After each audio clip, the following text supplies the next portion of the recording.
I'd like to welcome you to the 1 o'clock afternoon business meeting. Would you please stand for the invocation and Pledge of Allegiance? The invocation will be led by Pastor Daniel Aguilar, Centro Apostolic Church, Tabernacle in El Centro.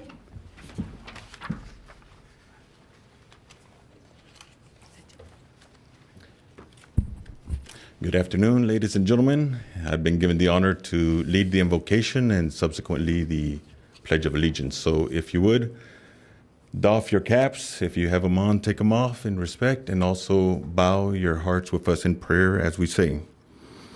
Almighty God, we come before you to thank you for all that you have provided for each and every one of us.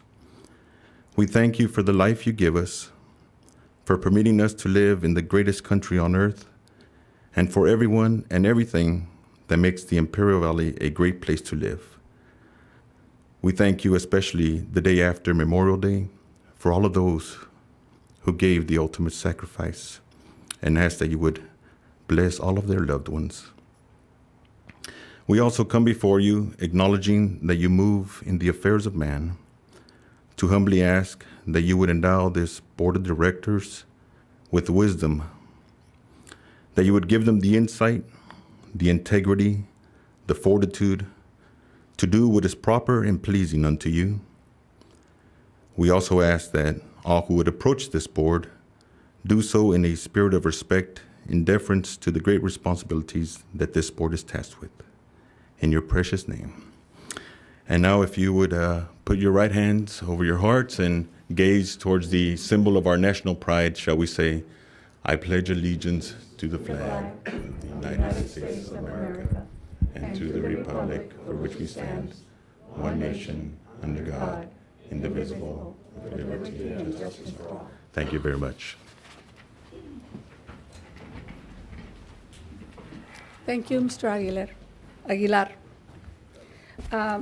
Mr. Garber, are there any reports taken in closed session? Yes, ma'am. The board didn't take any action, but they did direct the general manager to enter into a non-binding term sheet with an entity called G-Therm for a downhole geothermal exploration pilot program. That term sheet will involve negotiations for a potential option agreement, license agreement, land lease agreement, and power purchase agreement. When those agreements are generated, they will come back to the board for action. Okay. Next on the agenda, we have presentations. Very pleased to present a retirement certificate to Gary Cooper for 23 years of service with the Imperial Irrigation District, and also very pleased to award the 2011 IID scholarships. So will the board please join me? Is Mr. Cooper in the house? I think if we can move on to the next set of presentations, we can see if Gary Cooper is a little tardy in getting here. Okay, cool.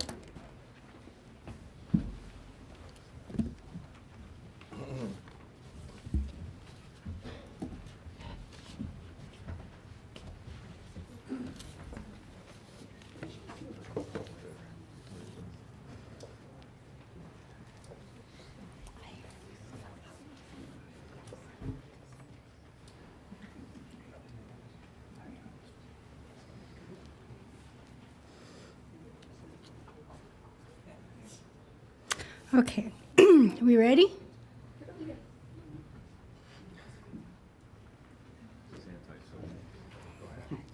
All right.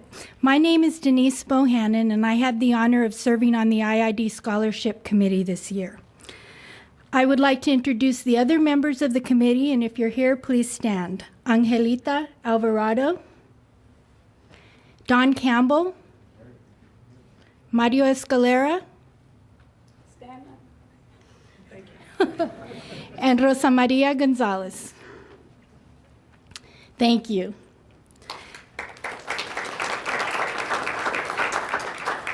All 7 of the applicants were intelligent, articulate, personable, and motivated. It was difficult to select a winner, so I'm so happy that we have been authorized funding so that each student may receive a scholarship.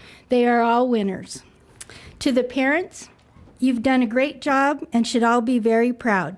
These young men and women give me hope and a sense of calm that all will be well with our next generation.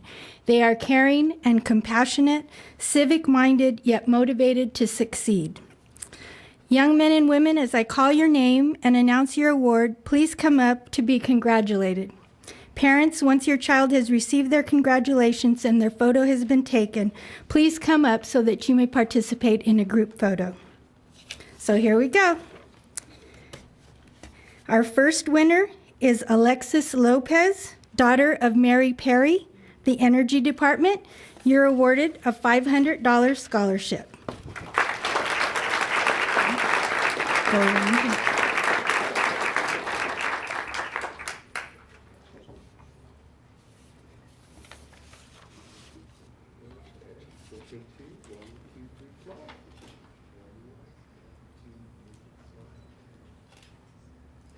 Mary?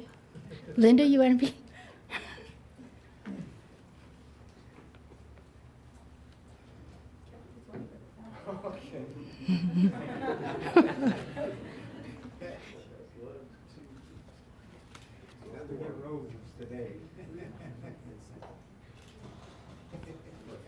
Great.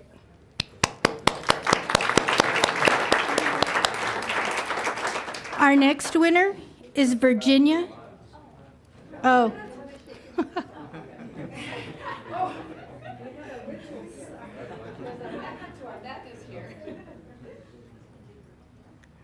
Okay. Now we know the process, right? Okay. Next winner is Virginia Savala, daughter of David Savala, PMO office, $500.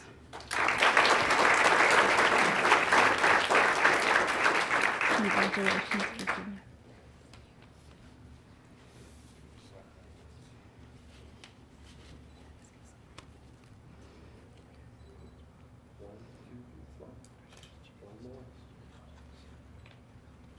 Good.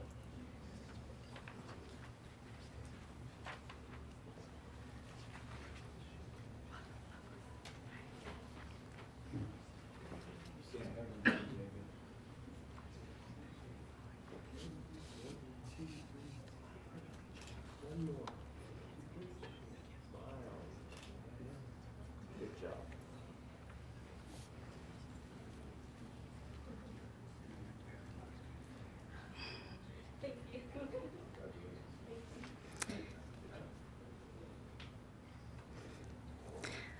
Our next recipient is Raquel Aguilar, daughter of Danny Aguilar, Energy Department, $750.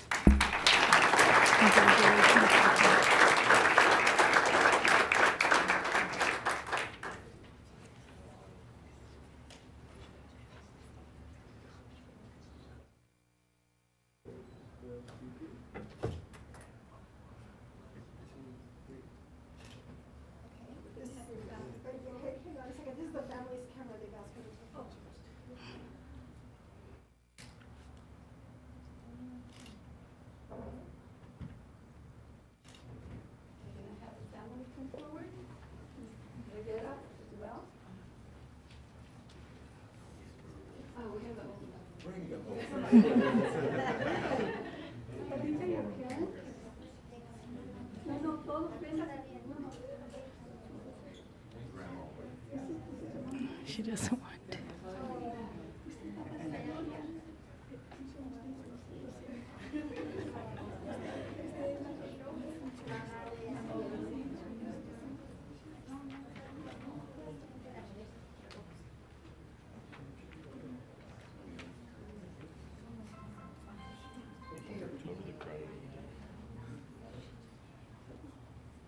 Okay, very good. Look this way. 1, 2, 3.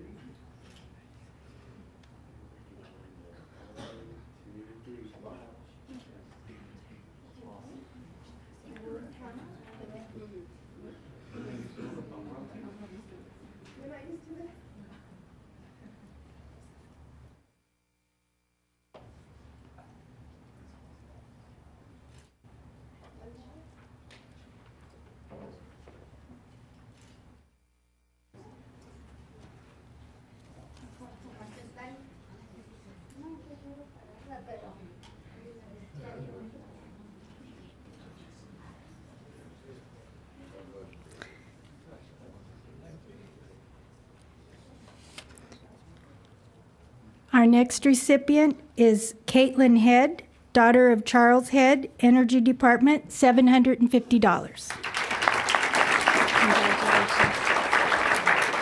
If I forgot to mention, your checks are taped to the back of the certificate. That's important.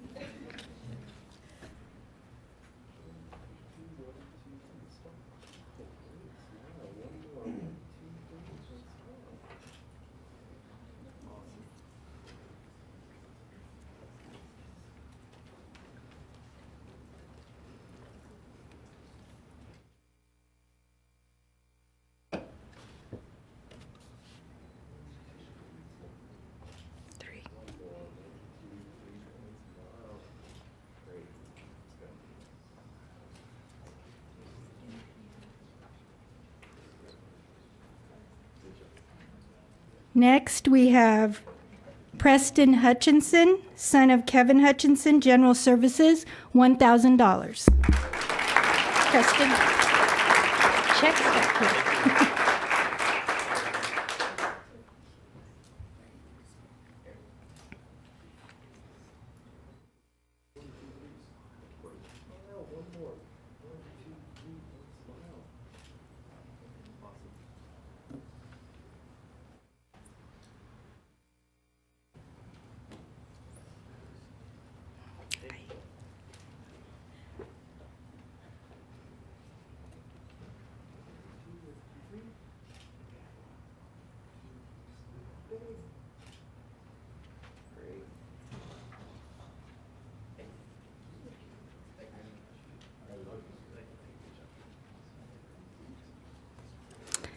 Our next winner is Christian Redondo, son of Valente Redondo, Energy Department, $1,000.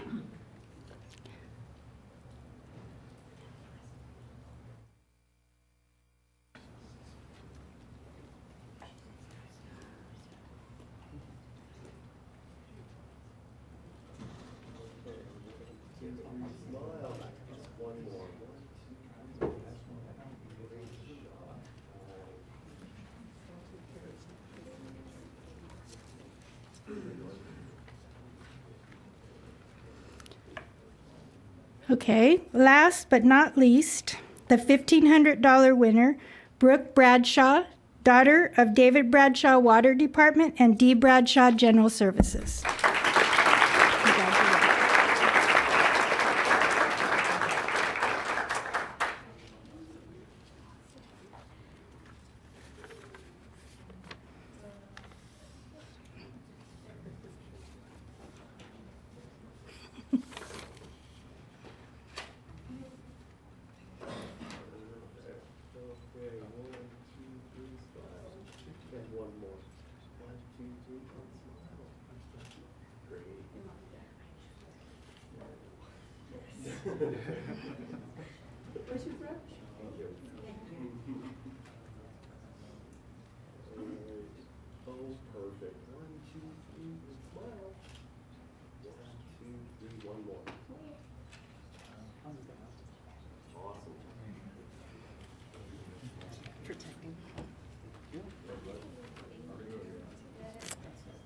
That concludes the scholarships. Thank you to all the applicants.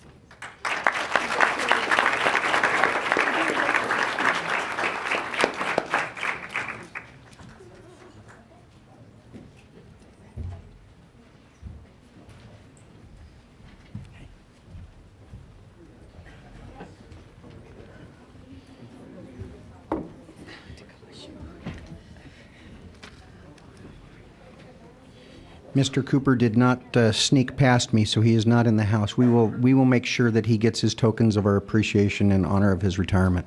Okay. Thank you very much. Thank you.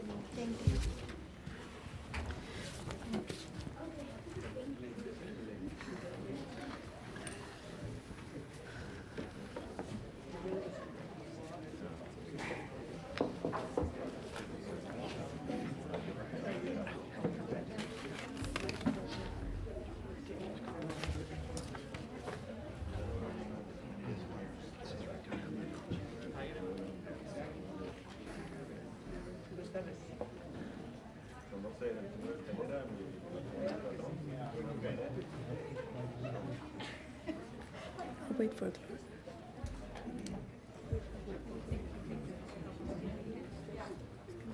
Wait, or whatever.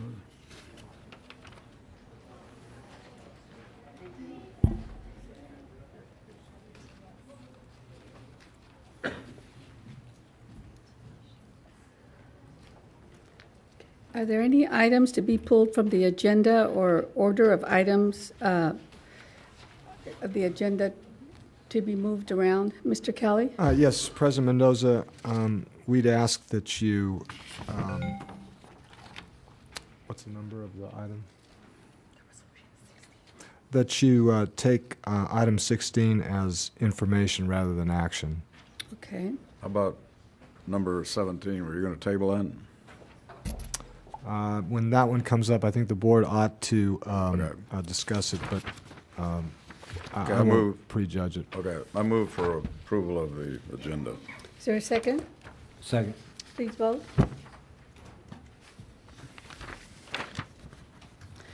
Now is the time for public comment. Please come up to the podium, state your name for the record, and please limit your comments to no more than 5 minutes.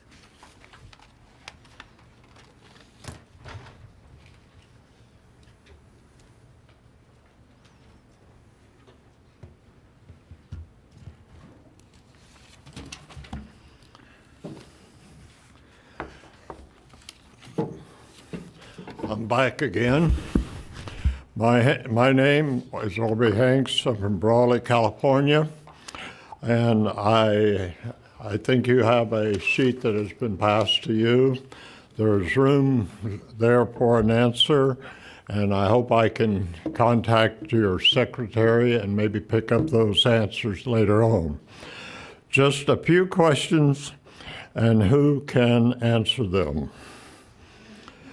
Does the QSA supersede the established water code for California, Colorado River, and USA? Second question, prelude. In totaling all long-term debts listed in the last two IID 517, 531 agendas, including liabilities listed as portfolios, for the IID, which owes about $2.2 billion, less than 1/3 debt is on the water department, and over 2/3 is listed as power debt. Now, the second question.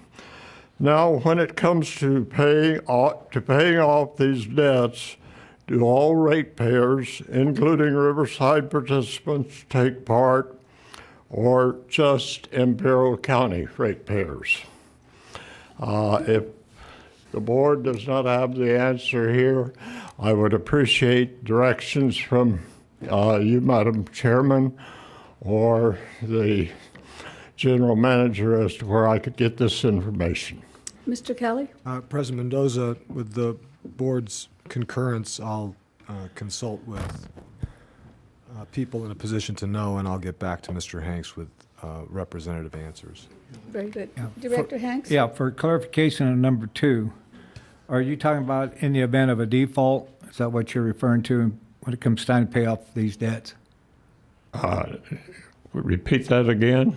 For clarification purposes, you mentioned now when it comes time to pay off these debts, are you talking about in the event of default? They got to be paid some way or another, Well, they're paid whether it's default or whether it's on schedule. All are paid with rates currently.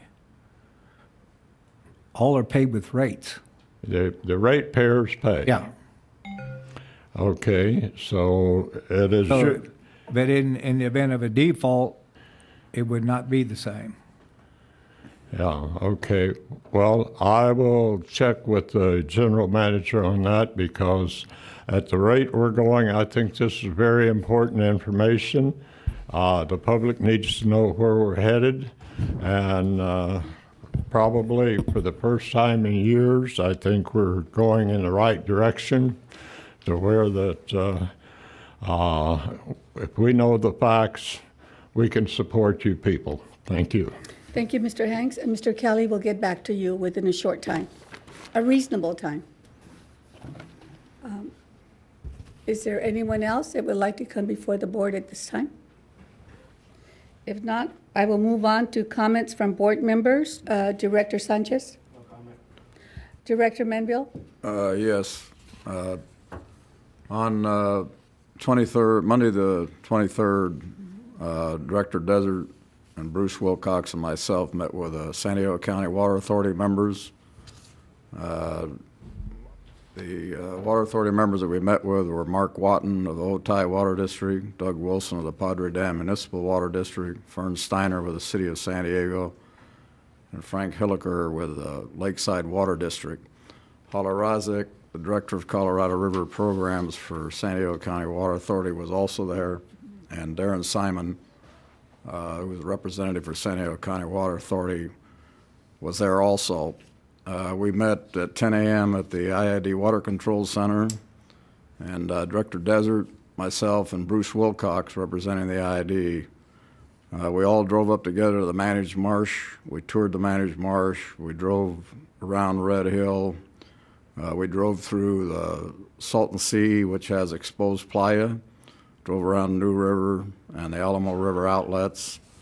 And then from there we drove on past Cal Energy and Energy Source Geothermal Operations, and then we went past Brandt's Feed Yard down to the Aspen and Brawley, where we had a sit-down lunch. And we discussed San Diego County Water Authority's relationship with IID, San Diego County Water Authority's relationship with MWD, talked a little bit about the QSA fix, talked about Salton Sea liability issues dealing with exposed playa at the Salton Sea, and the health issues with Imperial County. We talked about fallowing and some other issues. It was a very good tour, and I want to thank Bruce Wilcox for leading the tour. And I thought that the talks went very well with the members of the San Diego County Water Authority, and they kind of indicated that they would like to do some more of that in the future. On Saturday, I went to the City of Hopeville's flag-raising presentation honoring the veterans and fallen heroes.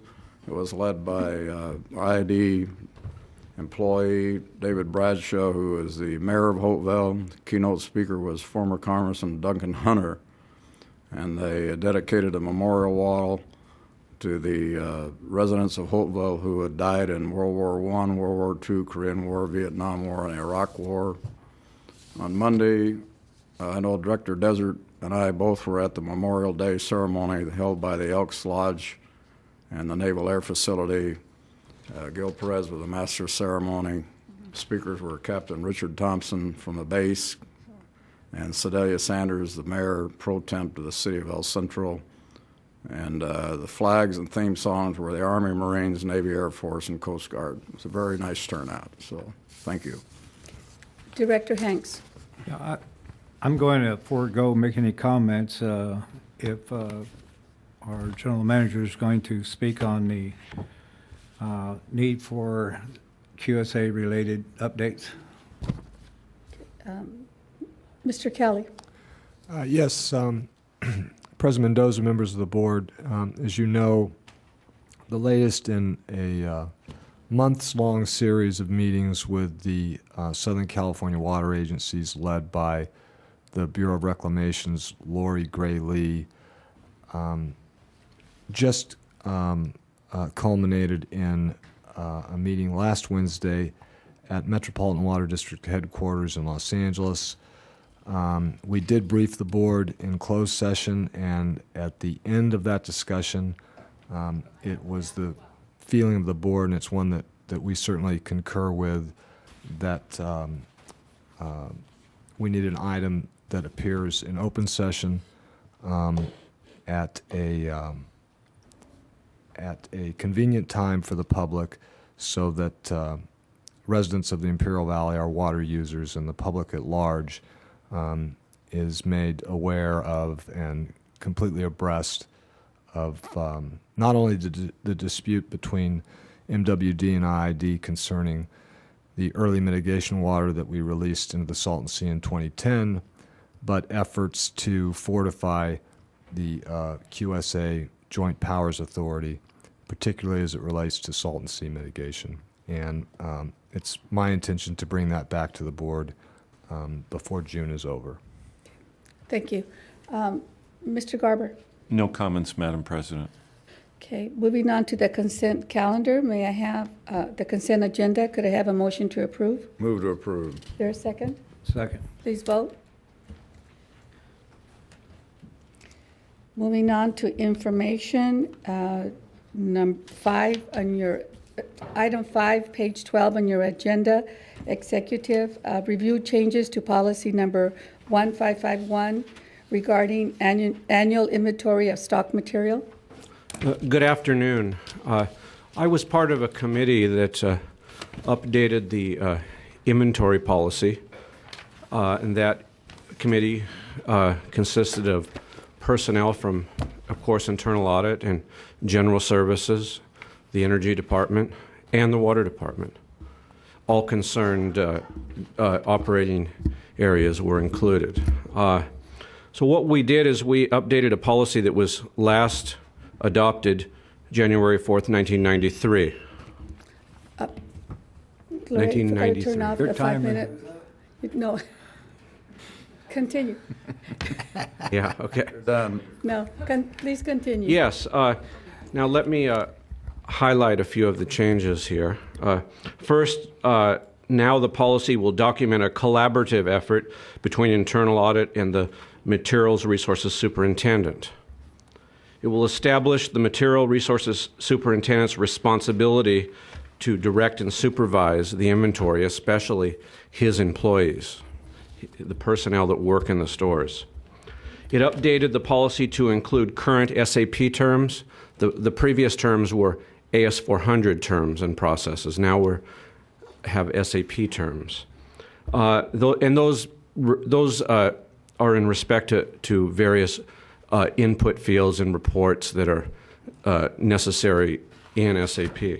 It establishes internal audit's authority to approve transactions occurring during the inventory. Establishes responsibility of the operating department, that be water or power, the owner of the inventories, to provide personnel to participate in the inventory. And also, the reporting requirements of internal audit have been updated and expanded to be in line with the reporting process for basically any other internal audit report. The old policy was kind of vague on what the reporting process was, and now it's just the same as any other internal audit report. And lastly, internal audit maintains the authority to approve all adjustments to inventory based on the count that day. Are there any questions? Questions from the board? Yeah, on the invitation to the external auditors, this last time Moss Adams failed to take you up on that. Is that customary, or do we need to change that, or? Well, it is customary for the internal auditor to invite the CPAs, the independent auditors, to observe, as I did, and they elected not to. I don't think that Moss Adams has ever observed inventory. I know the independent auditors before them did a time or two, and then before that, KPMG. I don't ever remember seeing them. But anyway, our invitation will always go out, and that is part of the policy. Yeah, maybe I should have addressed that to Mr. Brokeen. I just wonder if it should be mandatory as part of the external audit.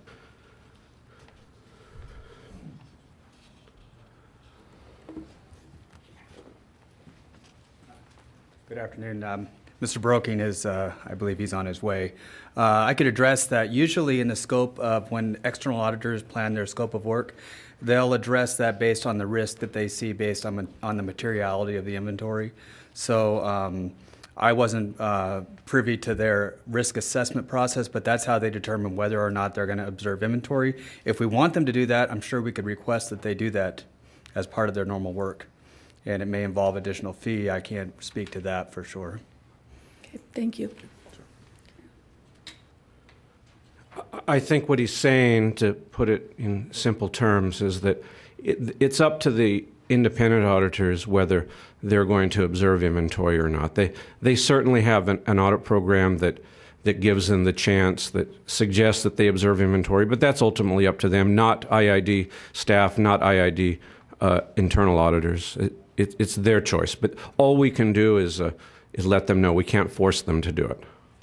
Are there any other questions?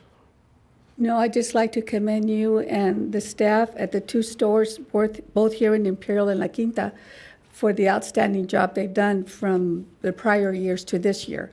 It's amazing the amount of the work that was involved and the percentage, but the variance went down to almost nothing, and all of them should be congratulated.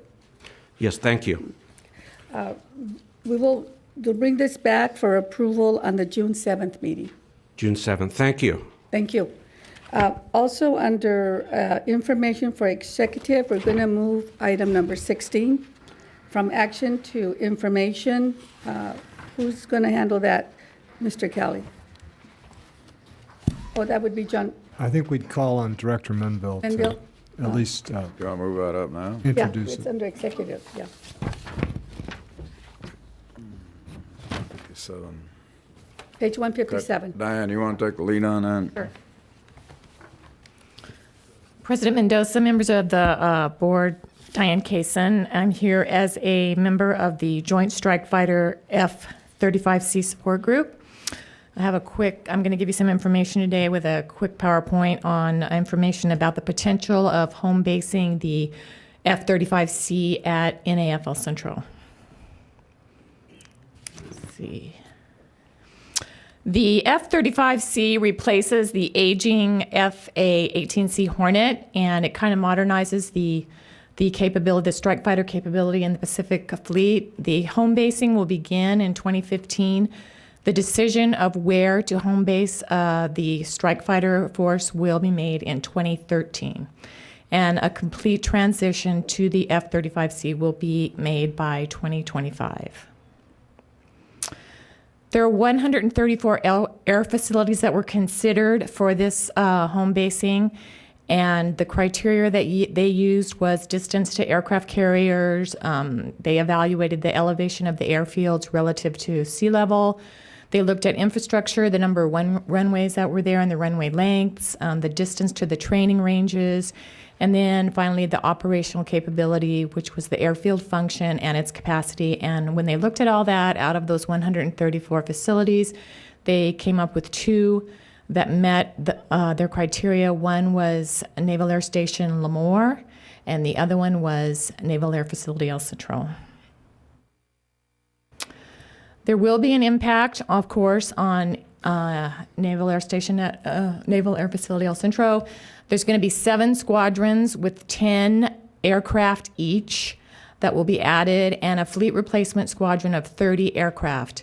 We anticipate the population is going to be about 5,000 people, including dependents and support jobs, and that's broken down into approximately 2,700 additional active duty and Department of Defense employees, and then 2,300 additional active duty families.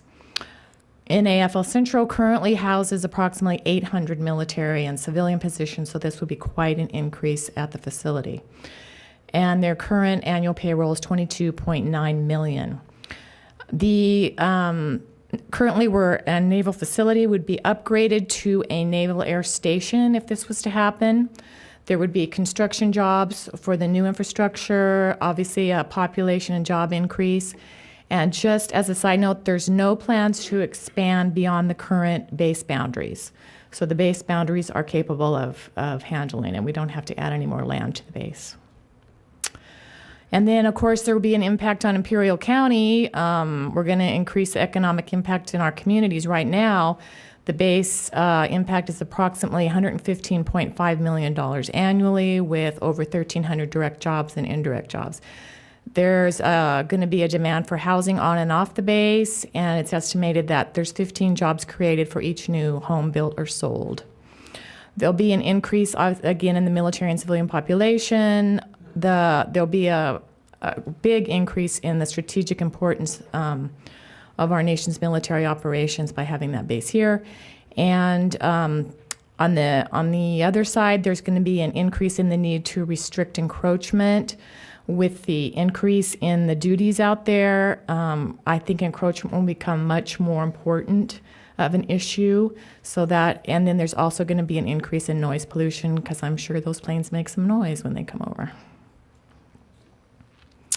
And how can you help us? By passing a resolution in support of home basing, obviously. That's the reason why I'm here, to give you information to hopefully help you make that decision.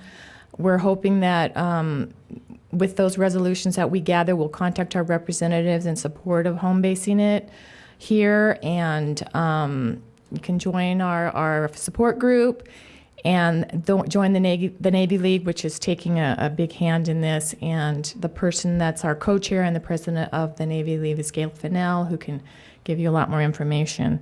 So I just wanted to put that out there for you guys to consider. Right now, we're going to be going to all the cities, the county, and ask them for their support of the concept of having it here.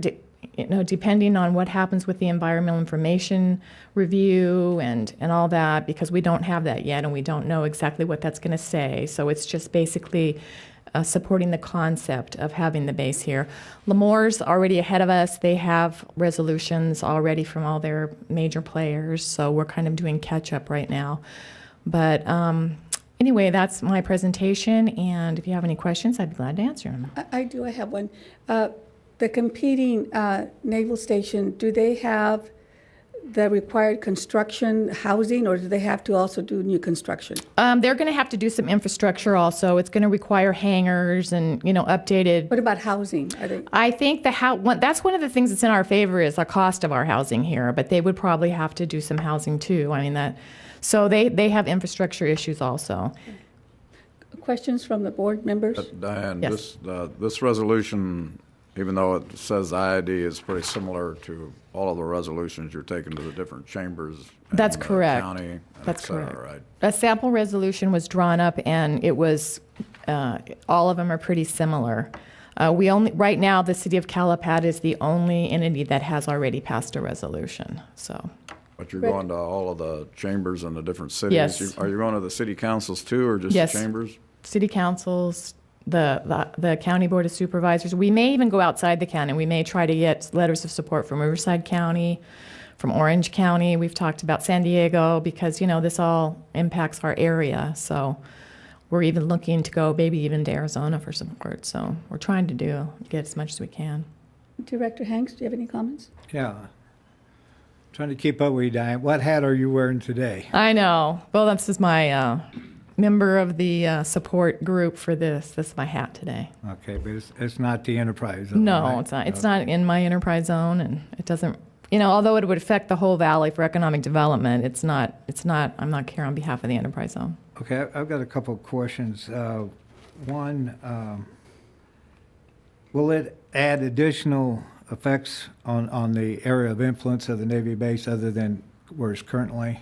Not to my knowledge. I know that the Navy base does not have to expand the area that it currently has. So we're not going to be adding any land to the Navy base and other than where it sits right now. Now, as far as the outside area where the their sphere of influence, where we restrict the restriction, I'm not sure about that. I think the need for the restriction is going to grow. It's going to be more important than it is now. However, I'm not sure that area is going to expand. I don't think so, but I can't say for sure. Yeah, I would ask our staff to search that out and see if that would add any new impacts on future transmission sites. Or I know that there's been a problem already, but I just want to know if it's going to add to that, if that's going to become an issue. I know there's some development that was planned in the area, and there was an issue, but that's ongoing. I mean, that's been there for years. And I'm just curious whether this is going to expand that or not. I do know the value of the Navy base, and in fact, I know firsthand what it does for the school system there, with the federal money that comes with it. But I would like to know whether that's going to have an impact on any of our transmission plan build-out. Director Hanks, before we come back to the board with this item, we'll find out the answer to that, as well as the the encroachment issue that Ms. Kaysen identifies could be an even larger concern than it is now, because that necessarily impacts IID's plans in that area. Imperial County's response to this, I think, would also be important to the board in taking up this matter. Director Menville. Yeah, I might add, I know that the issues come up about the Desert Springs Oasis that's being developed out to the northwestern part of the base, out in the desert area by the Von Leeuwen Dairy. And I know Don Preston's here in the audience. His son Ron is the one that's helping develop that. And they're working through the county now on the EIR. And matter of fact, they're even working with the irrigation district on access to the property and drainage issues and that. But I did speak to Ron this morning and said that he better come down since this item is on the agenda. But he told me, and he said I could say this publicly, that the Desert Springs Oasis is in support of the Navy's F-35C being based here at El Centro, that they are not against that, that their EIR and everything they're doing, they're legal in the process they're doing with the development that they have out there, and they're moving forward, and they're working with the county, and they are not against economic development, and they welcome this project because it would even help their project. So he wanted me to pass that on. Thank you. Okay. Kevin, you'll bring this back for action at a later time? Yes. Okay. Thank you. Thank you. Moving on to item number 6, information technology, update on water information system support transition plan, page number 16, number 6 on your agenda. Mr. Vaughn, how are you? Doing fine. How are you? Thank Fine, you. Thank you. Madam President and board members, my name is Dane Vaughn, Chief Information Officer. On February 1st, the board approved an amendment to the service agreement for PSK Solutions, and who's primarily was supporting the water information system. So as promised, we put together a transition plan for support of the water information system, or WIS. So I wanted to cover a little bit where we are, a status for that transition plan. For that ongoing knowledge transfer that we talked about. That's right. Okay. So just to give you a little profile of the water information system, it's primarily made up of components that are online and transactional. So this has an operational component to it. And the primary systems that are transactional or operational are listed up there. There's also components of data warehousing and analytics, and interfaces to integrate to our various SCADA systems and TruePoint systems. There's over 630 technical objects associated with the water information system, and multiple technical objects or analytical objects that are listed there as well. So the transition plan itself for transitioning the support basically is associated with the knowledge transfer that we talked about. While planning out the transfer of that knowledge, we also wanted to mitigate risk and augment the IT resources in their training and necessary increase in experience. So we've put together a staged process, and where we did initial knowledge transfer effort. We had a transitional period of co-support, so we're basically working towards an initial knowledge transfer, and then concurrent with that, we would do mutual support, and then transitioning to primary support from IID resources with Penny's support being backup. I've sequenced the plan based on least priority components to highest priority components. So we're looking to transition to mitigate risk. We're looking at us first taking over some of the lower priority components to the higher priority components, but also doing that same technique with least risk versus higher risk, and then online transactional system versus static database repository versus analytical. So we've got a composite of those. We've in the first quarter, we put together the detailed transition plan. We also are documenting the enterprise architecture for the water information system. And I just also wanted to point out that as requirements evolve, there may be some need for PSK support in future years. I just wanted to make sure that you're aware of that we haven't assumed total and complete transition of this. That possibility does exist. So I just wanted to point that out. Before you go forward, when do you expect this transition plan to become 100% operational, where you transfer the knowledge? Is it 3 years from now, 6 years from now, 10 years from now? That really kind of depends on the requirements. I mean, we have a plan right now that basically transitions that over 2 to 3 years. 2 to 3 years. But as new, you'll see in the Gantt chart that I put together. Oh, okay, it's coming up. Okay. But as new requirements come up, there may be need for staff augmentation with PSK solutions as new requirements, if any, come up. So I just wanted to leave that open as a possibility. All right, go on. Okay. And it's good to know that the spectrum of required services, it's not just, Penny's been providing a broad range of services associated with database administration, system database, and application database, also doing programming and application development, doing business analysis, and some project management. So this is a broad spectrum of services that we're transitioning, just to make you aware.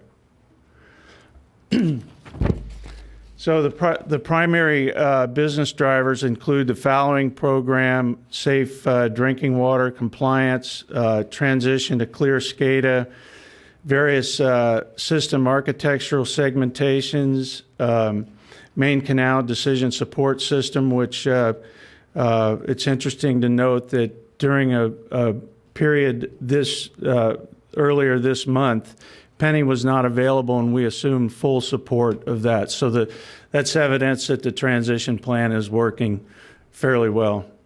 And then we have QSA accounting and year-end data quality control reviews. So you all can do the job then, huh? Yes. I mean, we're transitioning to that. We want to mitigate the risk, but at the same time, transfer the knowledge as quickly as we can. So. In progress to date, we have assumed the service agreement responsibility in IT, and we completed the detailed transition plan. We've also put into place procedures where all the support requests are routed through IT help desk rather than going directly to Penny. So we're getting tracking all the requirements. We've assumed primary support for a couple of the components, the government administration and the year-end data quality control review. We're taking over that 100%. We've initiated a training plan. We've started documenting the water information system through enterprise architecture program. And we've completed significant knowledge transfer in legacy SCADA and clear SCADA in the weather data integration environment.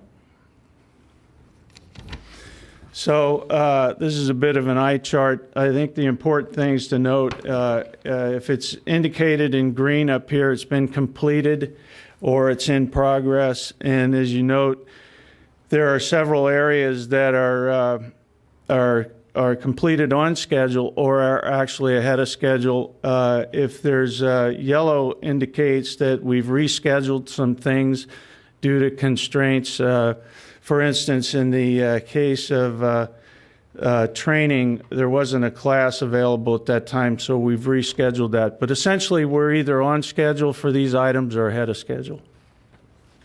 Okay. That's it? And yes, just to your question earlier, I put down there ongoing support and any future requirements with question marks. But other than that, I think we're in pretty good shape for transitioning the support. This is to me, it's really important because we need to have the knowledge within our internal staff because Penny, will not always be around. And so it's important that this knowledge is transferred and we're able to pick it up. Yes. So I'm glad that you're making progress. I thank you for it. You bet. Director Renville. Yeah, Dane, on what Penny was doing, because you're moving into the future, you've expanded on this quite a bit to bring it in-house and take care of a lot of things. So I think what you've laid out here looks very, very good. And I know as you go along, there'll probably be a few hiccups along the way, but you'll get those things straightened out. But I'm impressed with what you guys have put together here. I know that she's done a very good job, got going and done what she's done, but we eventually have to go in-house like we're doing. And I want to say that you've done an outstanding job of putting this thing together, so I hope everything works out. Okay, thank you. Any comments? Director Hanks. I got a comment. On the water information system, is any part of it capable of interfacing with the SAP?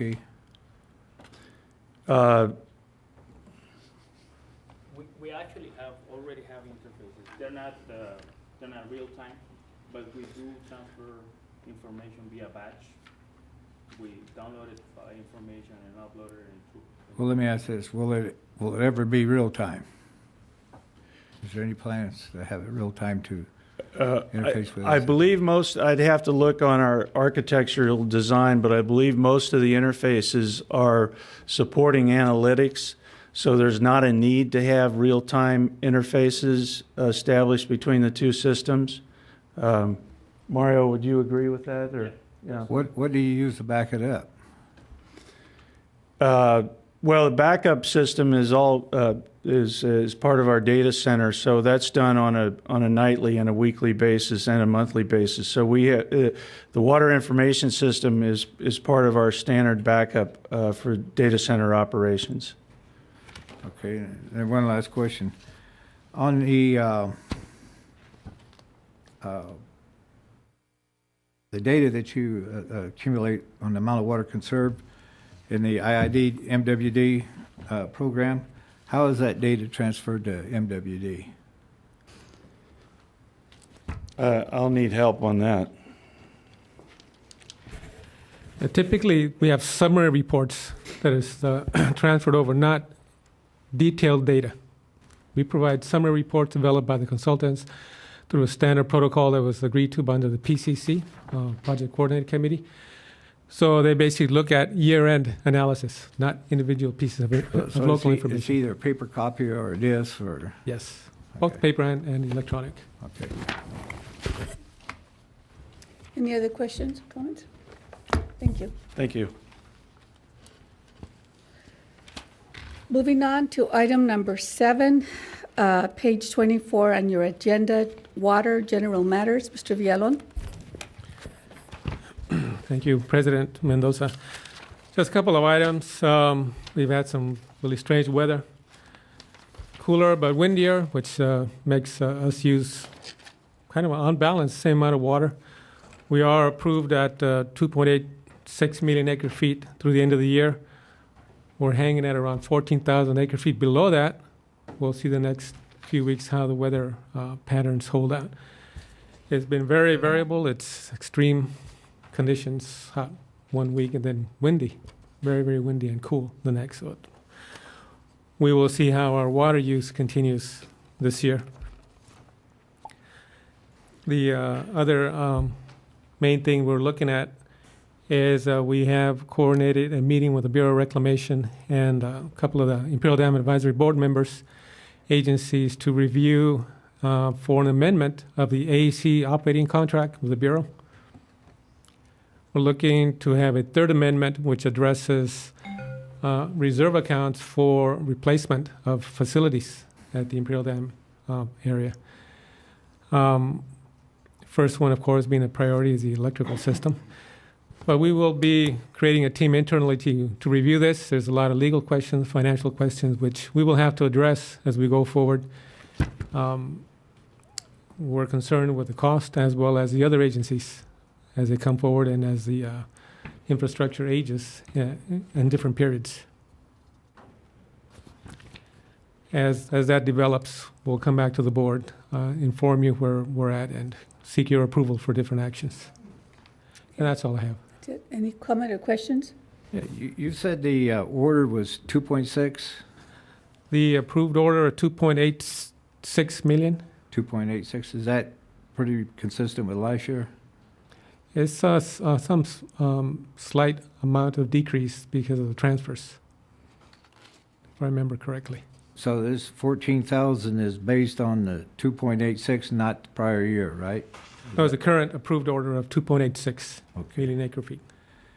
On the Sudan crops, there appears to be a huge increase this summer. What's your projection on that on water use? We don't track acre foot per acre crop usage because there's weather which comes into effect. Like I say, the weather has been extremely variable. Crop commodity prices have been very high, continue to be good.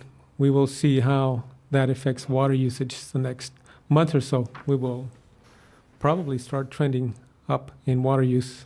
I don't expect to be under that in a month or so. How much of this water is transferred? Oh, I don't know. I'm off the top of my head, I don't have those numbers. But we have a fixed 105,000 acre feet agreement to transfer the Met. Do we monitor them like they do us to see whether they're forging ahead on our entitlement? The Bureau of Reclamation does provide monthly records of water usage to all the users on the river, but we don't specifically have staff that monitors their particular use. We depend on the Bureau to provide us information for that, and the Colorado River Board group also. Go on. Yeah, Carlos, on the I know Water Conservation Advisory Board has asked Charlie Sadu in the future, moving forward on when he gives the crop report, they know what the acreage is to try to start figuring out what the water use will actually be. And he said he's probably going to be able to do that. So I think as you move forward with the crops that are being grown for the year and the average water use, they could kind of figure out what the water use is going to be for the crops. And then I think you can go on, the Bureau website, you can go on, and on their website they give all the water use from all the different water agencies. You can pick that up, right? That's correct. There's individual reports for each one. There are approved orders. The Bureau basically tracks what everybody's apportionment is and their use on an ongoing basis. That's where you got the 14,000. That's right? correct. And that's been the case for a couple of years now. Yes. And I think the mark is against the Bureau's projection for the year. Isn't that right? Typically, yep. Okay. That's it. Thank you. Thank you. Moving on to number 8, information on weed spraying program, internal versus outsourcing, page number 25 on your agenda. Mr. Watson? Good afternoon, directors. My name is David Watson. I'm the Senior Program Manager for the Water Department. This afternoon, I'm discuss briefly about the weed spray program evaluation report.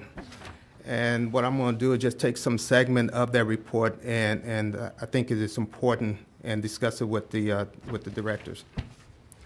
The director instructed the Water Department to evaluate this weed spray program to determine if internal resources is more beneficial or more cost-effective than would be with outsourced resources. So what I'm going to do is talk very briefly about the history.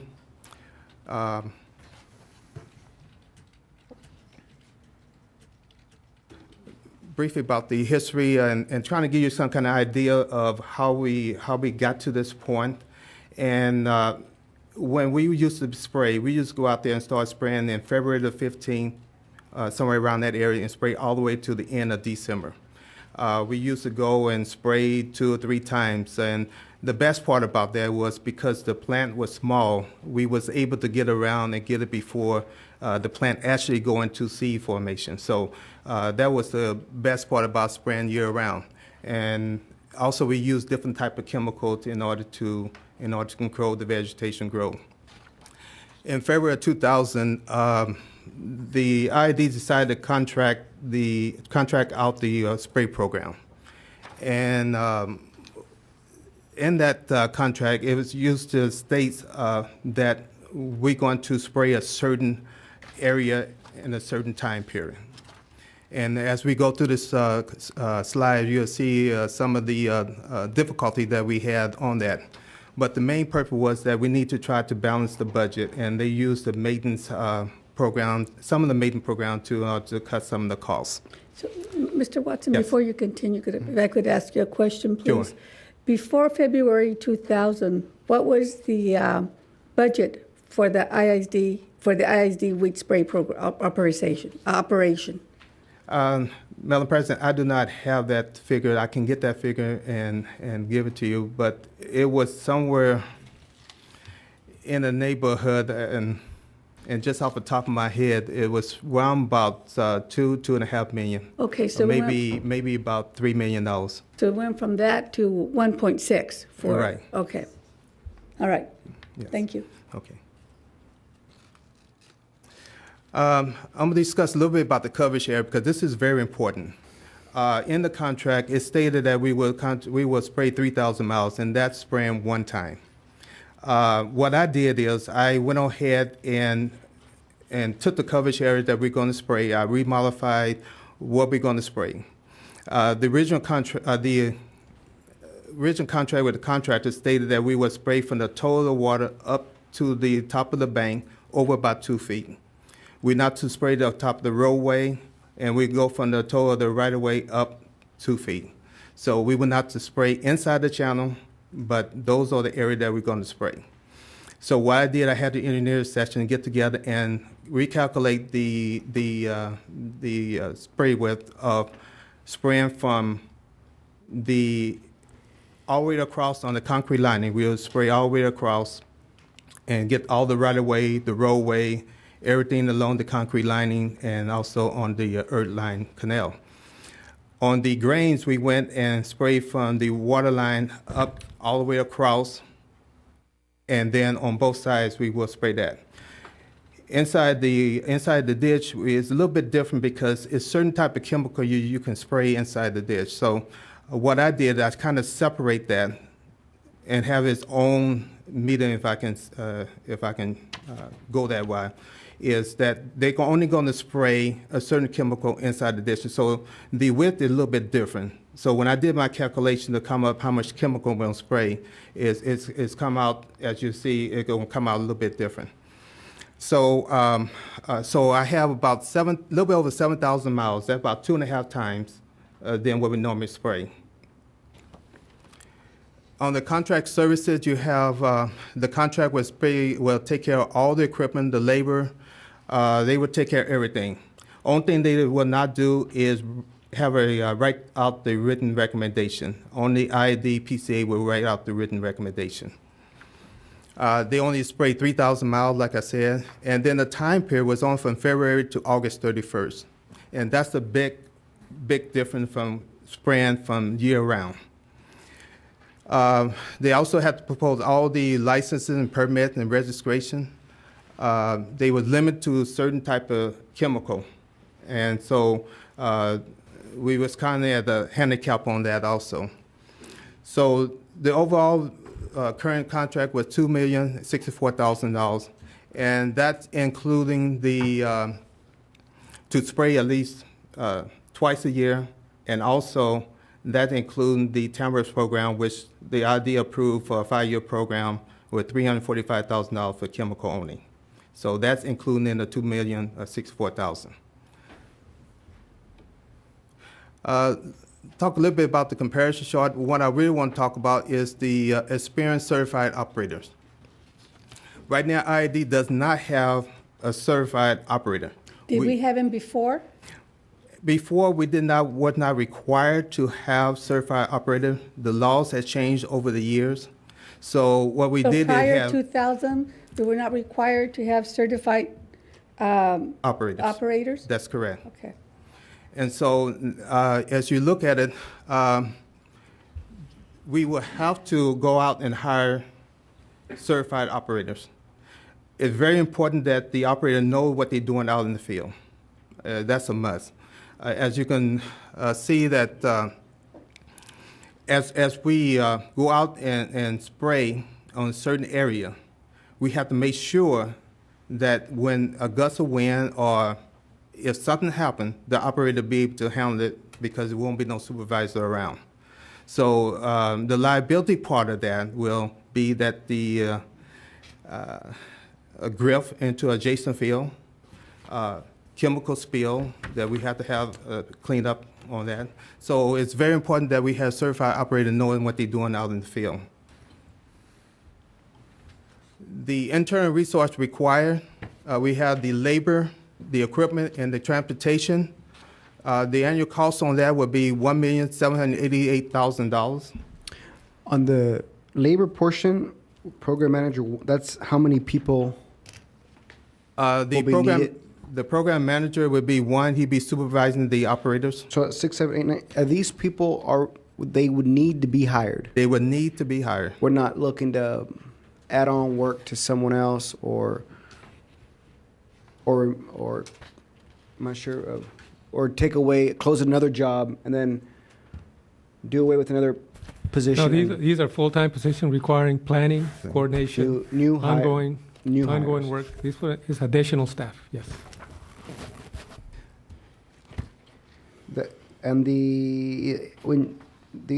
Costs, does that include everything besides salaries, besides benefits and? That right there only include the labor, the equipment, and transportation. The chemical cost is later on in the slides there. So right now it's at $1,788,000 just for those items there. And that does include benefits. That include benefit and also any administrative costs.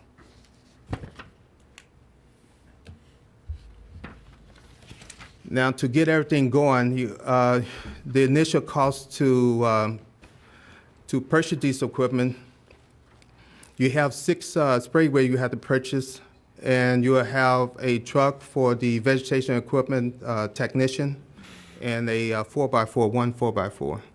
So the cost on that would be $771,942. So the recurring cost would be $1 million a year?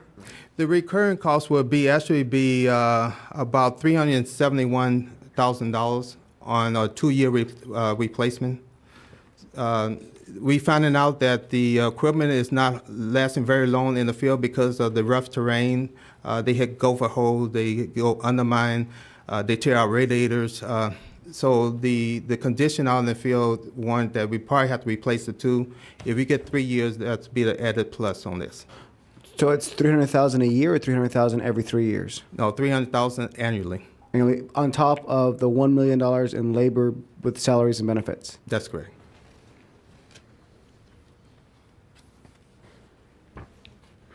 Liability. Right now, the contract is bonded for $2 million general liability, and they have $1.4 million in performance completion bond. So they are taking the brunt of all the liability that if we go out and spray, we're going to have to assume their liability, and that's up to $2 million.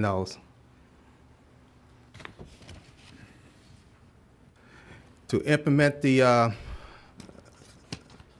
program, the spray program, its annual operating cost would be $2,776,000, and that will be the chemical cost of $987,000.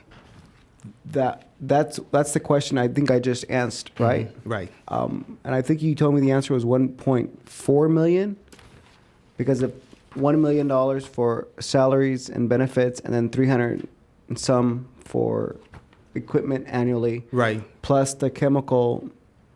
But you have annual operating costs. You have 1.787 instead of 1.4, so to speak.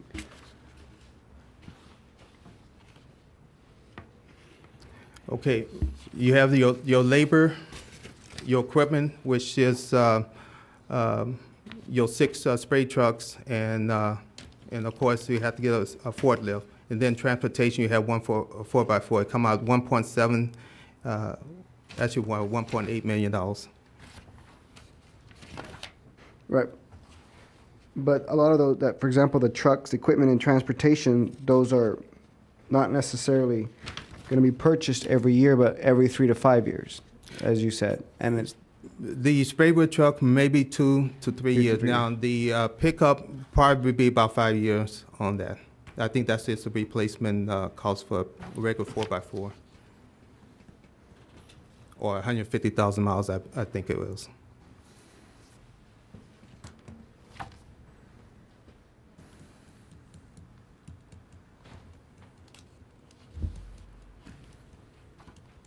Now, the analysis of this is that the current contract is $2,064,000, and of course, again, that's including the Timbers program. And for IID to implement in-house, you have to fund the annual operating costs and reoccurring costs. And the reoccurring cost is $375,000 based on a 2-year replacement cycle. And the difference between the current contract for the outside source is and internal is $711. Okay, let me repeat that. $711,873. And that would be an annual basis, right? That would be an annual basis. Is that causing you to choke, David? Yes, it does. On that $2 million current annual cost, outsource, that's how many people, how many jobs is that on this company? How many people do they have out there working? They have a total of 6 spray rig, 5 spray rig, and all of them is hired from the valley here.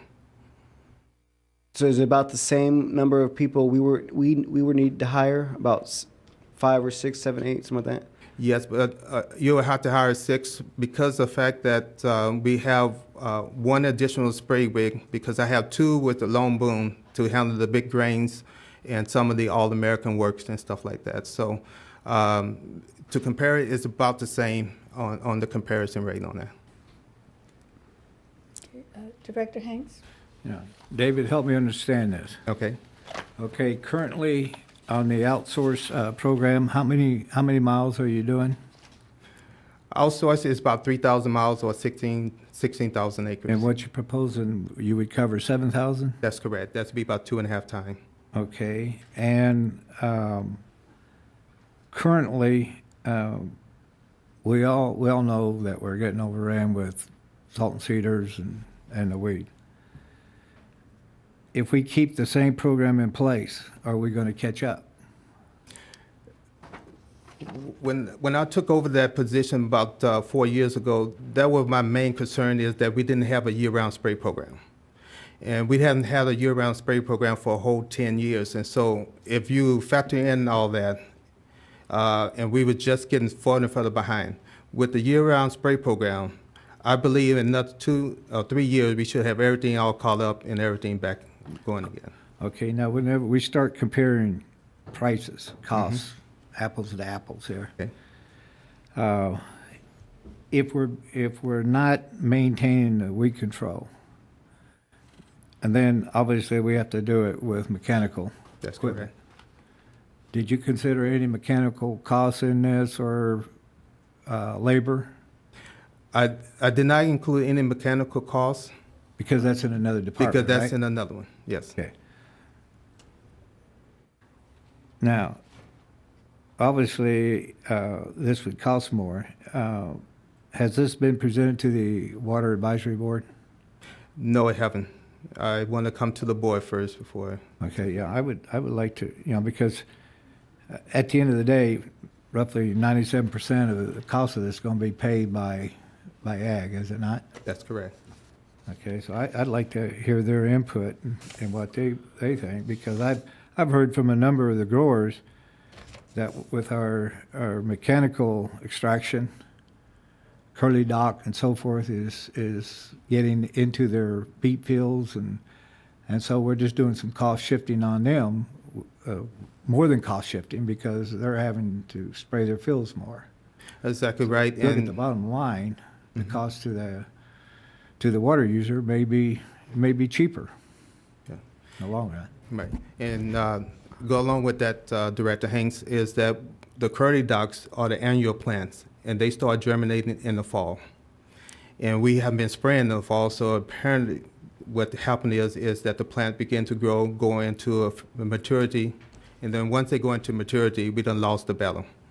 And so that's what the problem I is. would just caution the board to be real careful of just looking at numbers here. There's a lot of hidden factors involved in this, and a lot of costs that we just can't put it up here right now. Yeah. Thank you. And when you talk about hidden costs, I'd like to know what did we spend on labor when we used the personnel from the north end, when they did using the hose and they cleared a lot of that area as well. What did we spend? I'd like to have that number as well. Okay.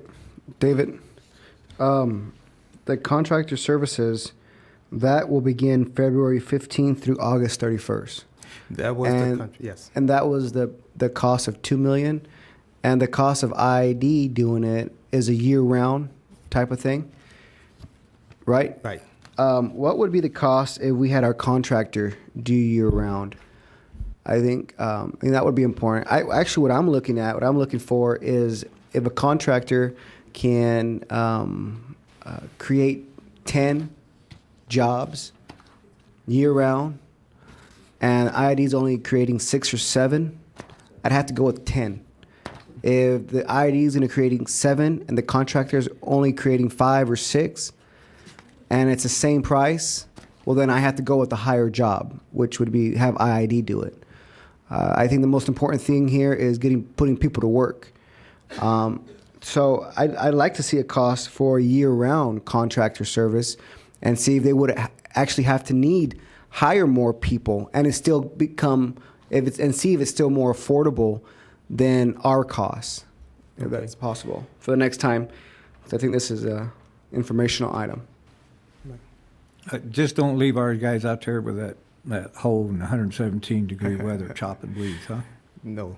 And on that, take the Director Hanks, when you go out there and you mechanically move vegetation, you want to have a life period of maybe 3 months to 6 months, and then you're right back at it again. So the best way to go in, the cheapest way, is chemically. Okay. Yeah, the one thing, David, you didn't bring up is liability, the $2 million deductible. And if there's a liability problem, we're doing it internally, you got a $2 million deductible. It comes out of our pocket. Exactly. If there's a problem on You might farmers' fields being damaged. You might want to check and see about a rider there to our insurance.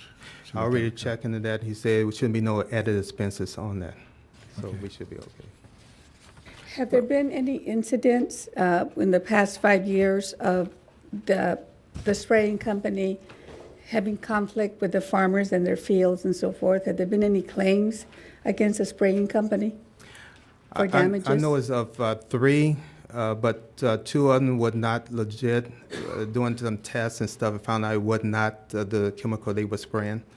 One of them was the contractor, but they work it out with the owner, and he's just waiting for, if it's any yield loss, then he would have some damage. And at this point, I don't think it was any yield loss. Well, I would like Director Hanks stated, to present this, your presentation to the Water Conservation Advisory Board, get their feedback as well. Okay. Director Hanks? Yeah, I got a question for Mr. Escalera on the energy side. With the vegetation controls and the compliance issues that you guys face, do you do any spraying, or is it just all manual? We do very minimal spraying. Most of it is either mechanical or manual. Inside the substations, we do chemical. On the aerials, it's typically up in the air. Is there a possibility to do spraying there? We're looking into it as in fact, as a way to try to reduce the cost of having to do it manually and mechanically. Thank you. Okay. Very good. Well, Thank thank you. you. Thank you, Mr. Watson. Moving on to item number 9, page 54 on your agenda, Energy Department General Matters. Dr. Koch. Yes, Madam President, I have one item. The Southern California Public Powers Agency, SCAPA, currently has their headquarters in Pasadena. Since they've gotten more into the renewable energy field, they've been looking at alternative places and alternatives for their current building. The district pays approximately $6,000 a month of its share of rent in Pasadena. SCAPA is going to purchase a new building in Glendora. IID share of this building is $255,000. This compares to LADWP at $906,000, Anaheim at $527,000, Burbank at $404,000, Glendale $376,000, Pasadena $302,000, and then IID at roughly 6% of the building cost. The cost would be paid for out of the district's program project stabilization funds and has a positive effect on the district of approximately savings of approximately $3.1 million over the next 20 years. So SCAPA will be moving forward with this building. The only thing that was odd about it is they did a relatively extensive look trying to find a building or site within an existing municipal entity's service territory and couldn't find one. Okay, they couldn't find one in Pasadena, Glendale, Burbank. They weren't looking at IID all the way out at the east end. But we have plenty of office space. Every one of us offered it to them, but they wanted a central location. It does actually save us about 30 miles each way compared to going to Pasadena. So that's the only thing I have, unless there's any questions. Questions, comments? No? Thank you. Thank you, Madam. Okay, moving on to item number 10, page 55 on your agenda, update on automated meter reading program. Mr. Escalera.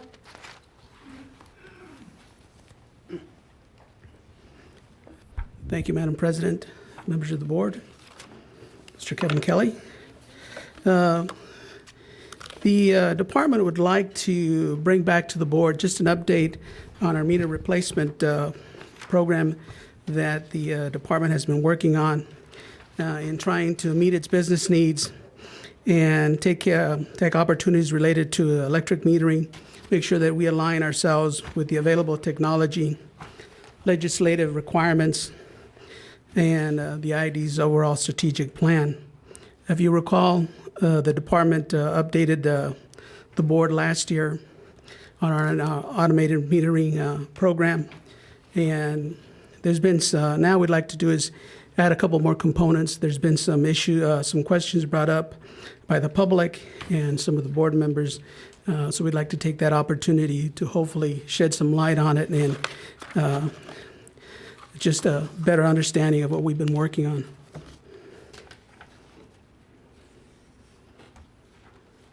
You know, you would think oops.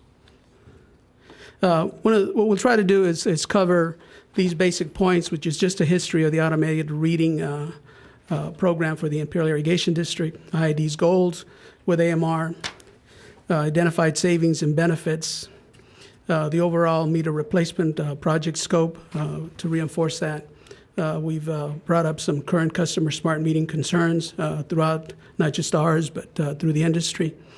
IID's approach to meter replacement, and then hopefully the timeline that we're proposing. Just a history of how AMR got started within the industry. There's been a number of legislative acts that have kind of propelled it to the front of a lot of the utilities, that being the Energy Policy Act of 2005. What that does, it requires utilities to consider the use of advanced metering to achieve goals of electrical energy efficiency. It highlights time-based electric rates, demand response, and adopt renewable energies. We have the Energy Independence and Security Act of 2007. The policy, what is basically in kind of a bullet point, it says the United States policy is to support the modernization of the nation's electrical transmission and distribution system to maintain a reliable and secure electrical infrastructure that we can meet the future needs, demands, growth, a smart grid. And then, of course, the latest one is the California Senate Bill 1717 in 2010. And that bill establishes a state policy of modernization of the state's electrical grid to maintain reliability and secure electrical service with infrastructure that can meet future growth. In the demand of achieving several other activities such as integration of distribution generation, demand-side resources, and of course, smart technology. And before we go much further, smart technology, smart grid, smart meters, depending what utility you ask and what professional you ask, you get a variety of reasons what is a smart grid. So you're not going to find necessarily a definition of a smart grid or smart meter in this presentation, because I think certainly that is, we've taken it to the more basic approach, and I think you'll see that in the presentation. The other is we had a matrix study, as most of us are very familiar with, about a year or so ago, where we reviewed the metering efficiencies, the existing meter efficiencies within the district. We also had a committee prior to that, along that, which reviewed and weighed all of the available technology that is out in the industry, and primarily, again, to replace our aging meter fleet within our customers. Goals of AMR, and that is to reduce meter reading cost. Our meters are now read by meter readers, and we have also service reps on the other side that service any questions having to do with the meter reader themselves. And one of the things that we wanted to highlight is what IID is not planning to do with our meter replacement program. It is not planning to direct load control, which means it isn't in the future for us where we will be interfacing with any of the smart utilities or smart appliances and such. We don't plan to do any continuous monitoring of two-way communications. We don't plan to collect data for residential customers. In other words, in some of the other utilities that have gone, not AMR, but AMI, which is actually at another level, they collect data, feed it back to the customer. They can do it through the internet. They can do it through Google or various vendors, but such as the customer can purchase services from other vendors. What the district is planning to do with its meter replacement is really a cost savings and efficiency in our operations. We've done a cost-benefit analysis through both the matrix and the committee. We found that our expenditure, the overall project, is about $29 million over a 7-year period. Our payback is in 7.2 years. The benefit of our meter replacement is improved customer service, more accurate metering, improve work efficiencies, lower costs. One of the things that it does is it allows us to meet as simple as connecting or disconnecting a customer from the curbside. This allows much more efficient use of our workforces. It allows us to be able to utilize our service reps where we actually could use them in conjunction with our troubleshooters. We've developing with the union a program where we can integrate the service reps with our troubleshooters. But to do that, we need to be able to relieve them of some of the more menial tasks that they're doing now, which we feel. Didn't you do that before? Weren't the meter readers connected? Were they under the troubleshooters at one time? Sorry. My phone was. Weren't they connected to the troubleshooters at one time? They were, but the services they were providing was identical to what they're doing now. If you look at the services that the service reps and the meter readers are doing, they're better at the present responsibilities. They're better married to the meter reader, because it really does with the meter. As we implement our meter replacement and we're able to automate some of the things that they do, whether it's a connection, a disconnection, reads, some of those things, we want to be able to take those service reps and integrate them into the troubleshooters area, but to do more technical, more skilled labor other than just what they're doing. And that allows then our troubleshooters to utilize their skill to maintain what we want them to do. Gotcha. So we're trying to create room within the service reps to be able to do that. And I apologize if I'm going back, but it was a lot of information that we've been putting together and in trying to keep this in short and presentation. What the scope of the meter replacement project is, it's a replacement of our meters that are beyond useful life. Over 50% of our single-phase meters are electrical mechanical. That means that they're the old kind. They have a little wheel that goes around with them. They have a tendency to slow down. We want to be able to recognize operational efficiencies by improving those reading accuracies.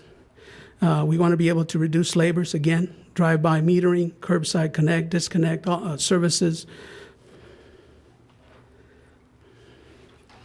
Customer smart issues, smart meter concerns. Customers have some issues with or concerns with the privacy, use of personal data information. All information that is done through an AMR or an IMI is encrypted. We don't, within our scopes right now, we don't plan to collect any more data than we're collecting now. In fact, the newer type meters, we have what we call ERC meters right now, which are single way. They just they communicate outwards. They do that on a continuous basis, about every 15 seconds. The newer type of meter will only respond to you when you ping it. So in essence, the newest meter is actually going to reduce the amount of radio frequencies that it'll put out. Outside of control of their electrical use and appliances, we certainly don't plan to implement that at all, at least not until we're required by either legislation or by direction of the board. Then, of course, there's a security. The security, again, all meter systems are encrypted. You'd have to really want to be able to use that data. And we've kind of tried to sit down and around the table, have had meetings with Rosa Maria, who's kind of a little bit knowledgeable on the electric side, but as a customer, and I'm not sure what the utility anybody would want to be able to do with that information, because it's an encrypted. All it is just a read. Then we have the potential of impact radio frequencies, which is one of the main concerns that a lot of our, not our customers, but customers in general. And just to read a bullet from almost every report that we've looked at, the FCC standard provides for acceptable factor of safety against known thermal-induced health impacts of smart meters and other electronic devices in the same range as RF emissions. Exposure levels from smart meters are well below the threshold of such effects. I'm sorry, I skipped one. One is meter accuracy, and I think I'll address it later, but just so that I don't lose the thought. An electrical mechanical meter has what we refer to as a 2% operating range. If it reads within 98% to 102% of the actual read, it's considered within the industry to be within its operational range. New digital meters, AMR meters, are 0.5%. In other words, they work within a 99.5 range and a 105, which the accuracy is much, much better than the electrical mechanical meters. These are some of the reports that we looked at on the RF issue. The CPUC commissioned a study for by the California Council of Science and Technology. This was a report that just came out in April. And basically what the report says is, to date, scientific studies have not identified or confirmed negative health effects for potential of non-thermal impact of RF emissions of those produced by existing common household electronic devices and smart meters. Household electronic devices are cell phones, your wireless routing system, computer at your house, your remote control to your TV, standing in front of your microwave waiting for it to heat up.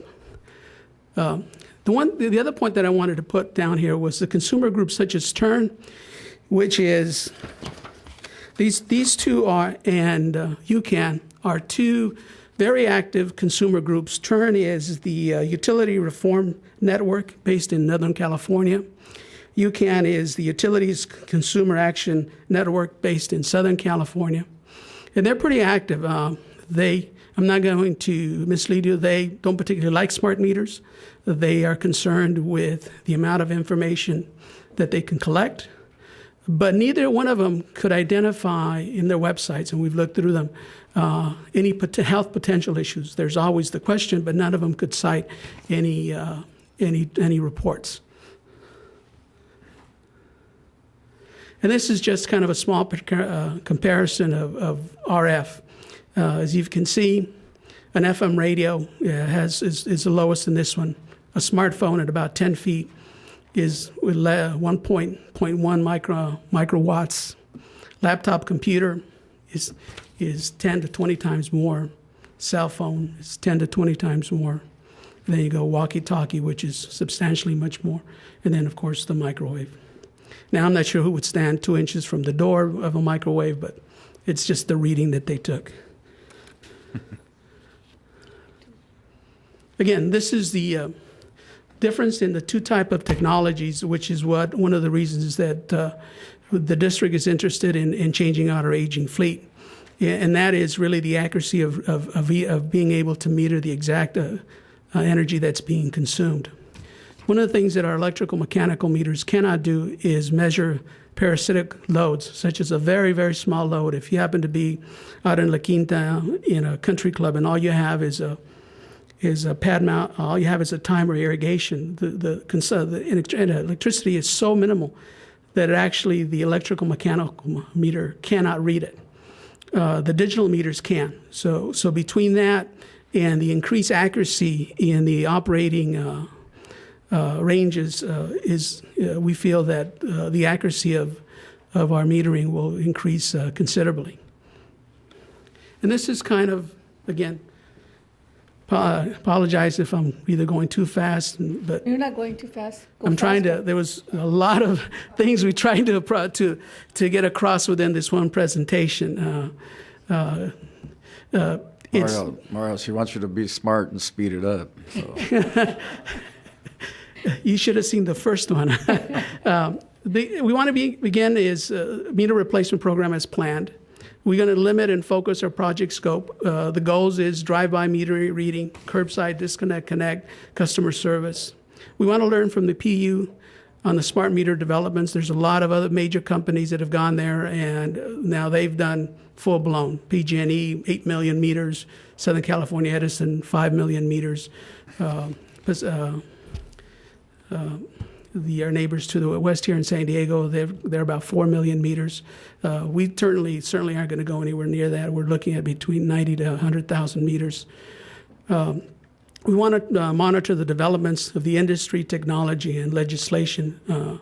Then we adjust our scope based on those requirements. The other one is the CPUC has requested the investor owns to allow for what is called the opt-out options of smart metering. We certainly think that the customer should have that option. We're exploring a number of ideas that have been put out by some of the utilities, such as pay-as-you-go. You could allow the customer to read the meter, and we'd only read once a month. So we certainly want to include, if we ever go to a full AMI type of environment, then we want to be able to allow the customer to participate in as many options as being able to opt out from a direct automated reading. Timeline. We actually have an RFP out. We're looking at a different metering technology that's out there from OpenWave by our supplier now to other utilities, and make sure that we do our due diligence, that we get the system that will allow the district to follow its proposed scope and responsibilities. We hope to bring this back to you in August with a recommendation and an MWA for the whole project. And if everything goes well, hope to begin meter reader replacement in October, late this year. And that concludes my presentation. If everything goes as planned and you start the replacement in October of 2011, when do you estimate you would complete replacing all the meters? It's a 5 to 7 year program. The bulk of it is done in the first 3 years, and then we start to take some of our single one-way communications and placing them somewhere else where just a two-way communication would not really make sense for us. In that time frame, will they not become obsolete? Well, no, this is one of the things that we've struggled a little bit, is because even though our scope doesn't plan to go AMI, we're very cognizant of the fact that we don't want to invest on 100,000 meters and find out that we're going to have stranded assets 4 years down the road because they're not going to be able to do what legislation has required. The RFP, all these meters have that capability to do it. It's just a matter of turning it on. And then even further, one of the requirements that we've done on RFP is that the meters themselves are able to be updated electronically if something comes up that isn't in the horizon. Okay. Are there any rebates or federal grant money for this? Because I remember the current president, didn't he pass something about the smart grid itself and rebates or helping utilities develop that? Yes, there was. Actually, in 2010, there was substantial money that was out. Unfortunately, most of those programs you had to almost have a program in hand, basically ready to go to be able to apply.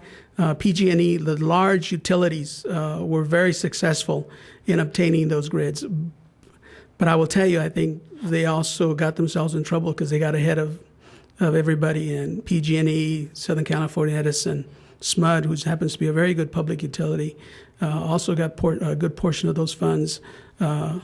They kind of went at it a little too quickly and they didn't take the cautious approach that we're taking. But yes, they were available. There's none now that I'm aware of. Okay. Got Director a couple of Menville. questions, Mario. What is, you don't have the cost here, but I know you have a payback in 7.4 years with a net value of 27. What's the cost on doing this? By the time we get done, it's going to be $29 million. Okay. And then on page 4 of your presentation, there was 4 bullets where you said ID is not planning on direct load control. What does that mean? Direct load control means that in a very sophisticated system, and not very many utilities have this, is that if you had a very smart meter and a very smart thermostat and a very smart, example, air conditioner, you could have preset settings to where the utility could actually send a signal to you, to your meter, who would then send a signal to your thermostat, who then would send a signal to your air conditioner that says, you know what, instead of being 78, bring it up to 80 degrees. And those are all agreements that you would have with the customers. Very few utilities are that far ahead. I mean, that's a lot of investment. Okay, then there's 3 other bullets. Would you explain what those 3 bullets are? Continuous monitoring of home and business in 2 ways. One of the biggest difference in this type of meter is that it's 2-way. It not only does it send you readings on consumption, but you can actually query it for certain information, or you can send it commands such as we just talked about with direct load. In a very advanced type, if you were very automated, you could have your utilities. You would be able to have all your very high-end utilities. would have a receiving that would send back information to the meter or individual usage. You would then be able to feed that back into, you'd be able to go into your house, your iPhone, and you'd be able to see the consumption on I think it's a 15-minute interval on how you're doing. So in theory, you'd be able to manage the consumption within your house. Let's say your son's down from San Diego, and all of a sudden you notice that your air conditioner is down to 72, not at 82 where you had left it, Director Menville. Well, you'd be able to, through this type of reading, you'd be able to come back and say, no, I want you at this, and then the thing would go back up. Now, at the same time, that can be very intrusive, and I'm not sure that I would feel comfortable having the utility be telling my appliances what to do. And then the bottom one, when you say customers can purchase these services, so in other words, they just get it from another vendor and bypass. We're not going to do that, so we're not going to fool with it. We're not going to fool with it. It's a very large investment on our end. It would be a large investment on the customer end also. What we meant by that is there's companies such as Google who will sell you a service. Well, they'll come in and they'll actually monitor your appliances and then send it through web-based, and you can monitor with them. But to do that, they need your use information, and we don't plan to take that. And I know that one time we had a meeting in La Quinta on this, and there's some negative publicity out there in dealing with this. So by not doing some of these things here, is that how you get past the negative on some of these things, or how do you get past that? Mario, can I add to that? Sure. Yes, sir. Many of the things that we're talking about with the so-called smart grid, I think are put out by companies like GE and Schlumberger to get us to purchase very elaborate metering equipment that is unnecessary. Second, all of this only makes sense if you have residential mandatory time of use rates. Third, we are not trying to get inside the customer's home at all. We want to stay in the boundary of the home, collect the minimal amount of data necessary to bill the customer, and stop at that point, doing it as inexpensively as possible. We don't intend to decide when you can turn on your dryer. We don't intend to decide when you can turn on or what level you can set your air conditioner on, nor do we intend to gather that type of information. But if you watch golf and spend annoying amounts of time in front of the TV watching golf, you see that iPhone is marketing an application that allows you to turn on your lights, turn off your air conditioner, whatever you want from a remote location. If the customer wants that, that's up to the customer.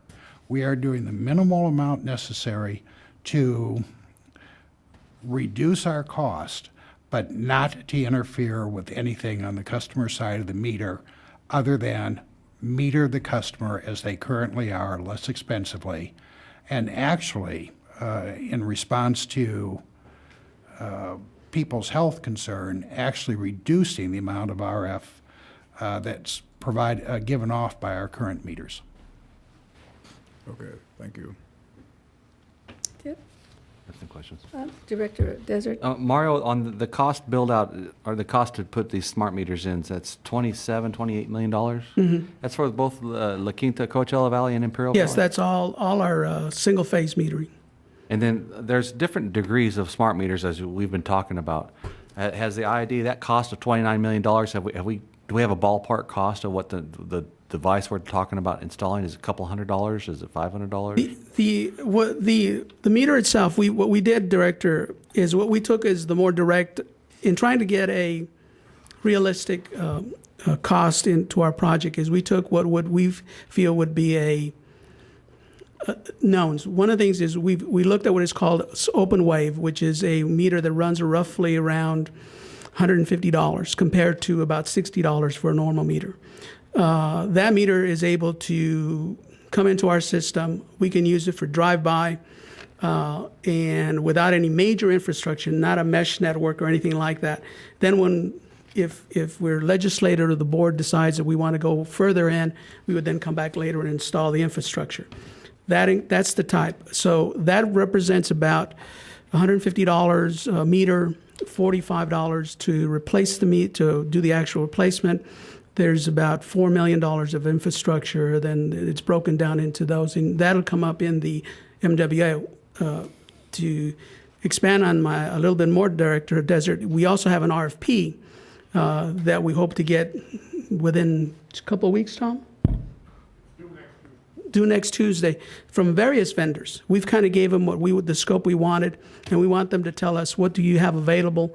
And once we do that, we'll have a better idea of what the total cost will be. But we're very confident it's not going to be more than what we've estimated. So the new smart meter that we're talking about is probably average somewhere around, just for the device itself, $150. Yes, that's what we believe. And the old mechanical meters are $60?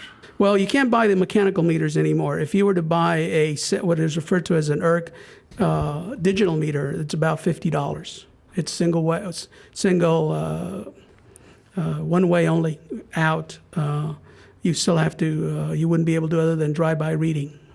That's about $50. You can still do a drive-by reading with those? Only the reading. You couldn't disconnect, connect, or any other services. Okay. So the mechanical meters, you can't buy them anymore. There's an ergonomic meter that has a one-way sensor that you can. Yeah, that's old technology. Been around about 20 years. We've got about 40,000 of those in the field. And for some reason, are we going to talk about an opt-in or opt-out if people don't? Yes. We are? So that will be available? That'll be one of the many options that we'll look through at once we present at MWA. But we think we're going to have about 2 or 3 different options for customers, from prepay, where you actually, like a phone card, you pay for electricity beforehand. So every month you go and you swipe it and you give us a check, and you don't have to worry about us ever going to your meter. To customer reads the meter and we only verify once a year. Those kind of things we hope to be able to offer to them. And so the opt-in, opt-out will be for both the smart meter and the ergonomic meter, or just the paying procedure? We only anticipate at this point is once we go to the smart meter technology. Uh-huh. Yeah. Okay, thank you. He's going along with Director Desert's, the opt-in and opt-out. What if you have more people opting out? Should we allow people to see if they want to purchase it first before we use our own money? It's $150. Well, typically our customers don't. The meter is part of the IID assets. To give you an example, if I may, Director Sanchez, Pacific Gas and Electric is installed 8 million meters so far. They only have opt-outs about a little over 100. Most people recognize the potential of a smart meter to be able to manage your energy in your house. So certainly that has not been the case in any of the utilities that we've seen where the number goes the other way.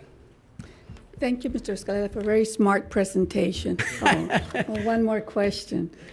Yes, Director Hanks. I would caution to move slowly on this. There's a lot of pushback coming back from PG&E, Cal Edison, and I understand there's even been some policy changes at CPUC.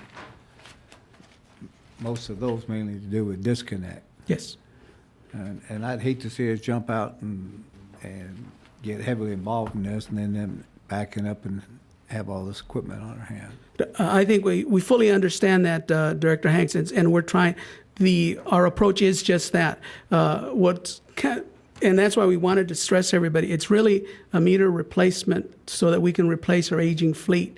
And all of these enhancements that all of the other big utilities are doing will come in the future if the board chooses to do that. It really is just a meter replacement program, but we are taking it about as slow as we can. Okay. Not as slow as your presentation. Thank you. No, you did a good job. Thank you. You did a good job, Mario. Thank you. Moving on to item number 11, page 68 on your agenda, El Centro Unit 3 Repower Project Quarterly Update. Who's Hendrik?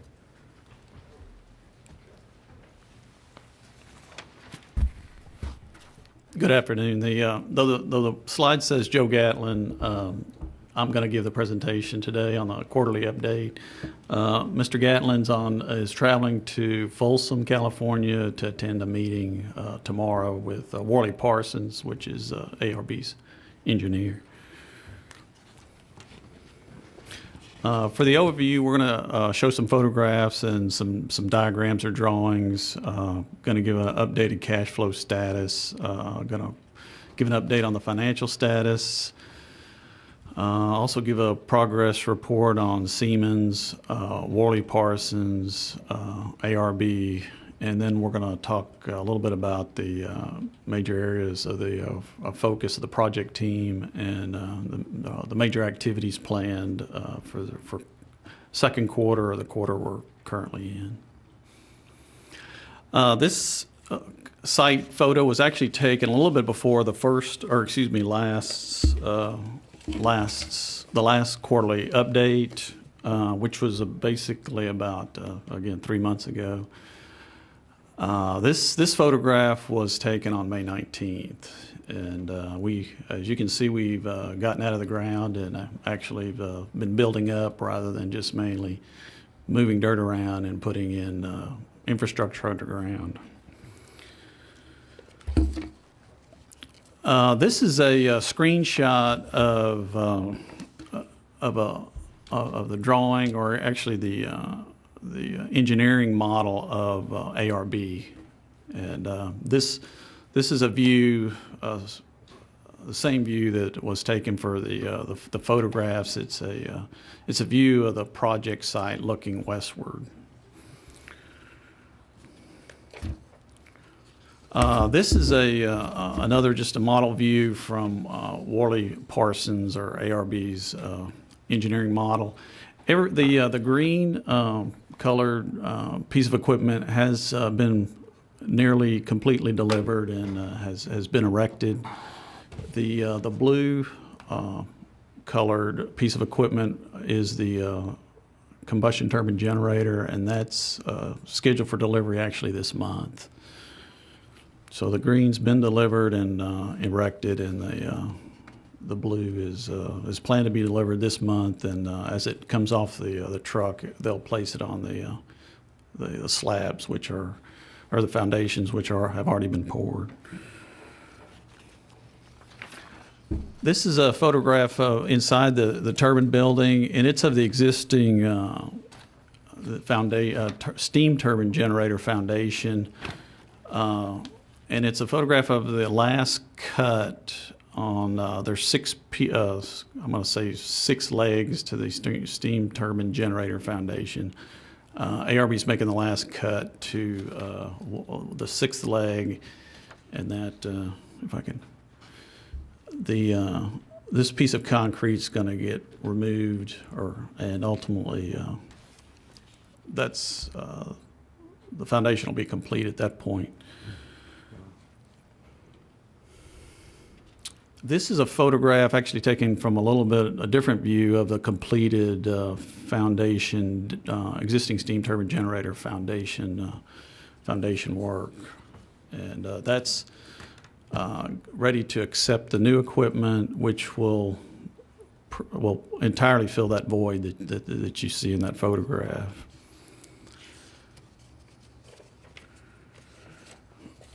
This is again, another diagram or model diagram from the ARB's engineering model. You can see how the new, let me go back, you can see how the new equipment fills in around the existing columns. That's one of the existing columns. This is another, and that's another, for a total of 6. To give you an idea of what this equipment is, this is the steam turbine generator, and it's coming in from Germany. One of the last pieces of major equipment to be delivered, or if not the last piece of major equipment delivered. This is the generator, also coming in from Germany. This piece of equipment down on the floor is the condenser, and that's coming in from Philadelphia. Henrik, did you have to go to Germany to check it out and bargain for the price? I went to Germany to get Siemens to release a document that both IID needs and ARB needs, and that document was released last Thursday. And I'm going to talk a little bit more about that relative to schedule. Okay. This is subskid, again, that'll sit on the existing piers, and it's going to be fabricated, is being fabricated in Mexico. This is a photograph of the Hersing modules as they're being installed, and I guess the significance of this is you get some idea of the size of the modules. The largest one weighing about 380,000 pounds. As far as the cash flow status, the cash flow status through the end of April, we've actually paid out $117 million. IID has been invoiced $127 million, and based on our original plan, we expected to have paid out $142 million. This is financial information that's in a big way, in a substantial way, reflected in the cash flow curves that you just saw. Just briefly, we're tracking planned expenditures, budget expenditures, assigned expenditures, forecast expenditures, and the actual expenditures. An update on the manufacturing of the Siemens equipment. The gas turbines are currently en route to the United States on a fast-moving ship. We expect them to be in San Diego by mid-June and delivered by the end of June. The steam turbines, 90% complete. The contractual delivery date on steam turbine is September 29th. We believe that's doable. Siemens believes that's doable, but it's going to be a challenge. As I said earlier in the presentation, the Hersing modules and inlet ducts are 100% delivered. There's some minor equipment still needs to be delivered associated with that equipment, but it's close to fully being delivered. The condenser, actually this is through the end of April. It says it's 88% complete. I understand the condenser is actually on the road to Imperial Valley and should be delivered about mid-June. And then finally, the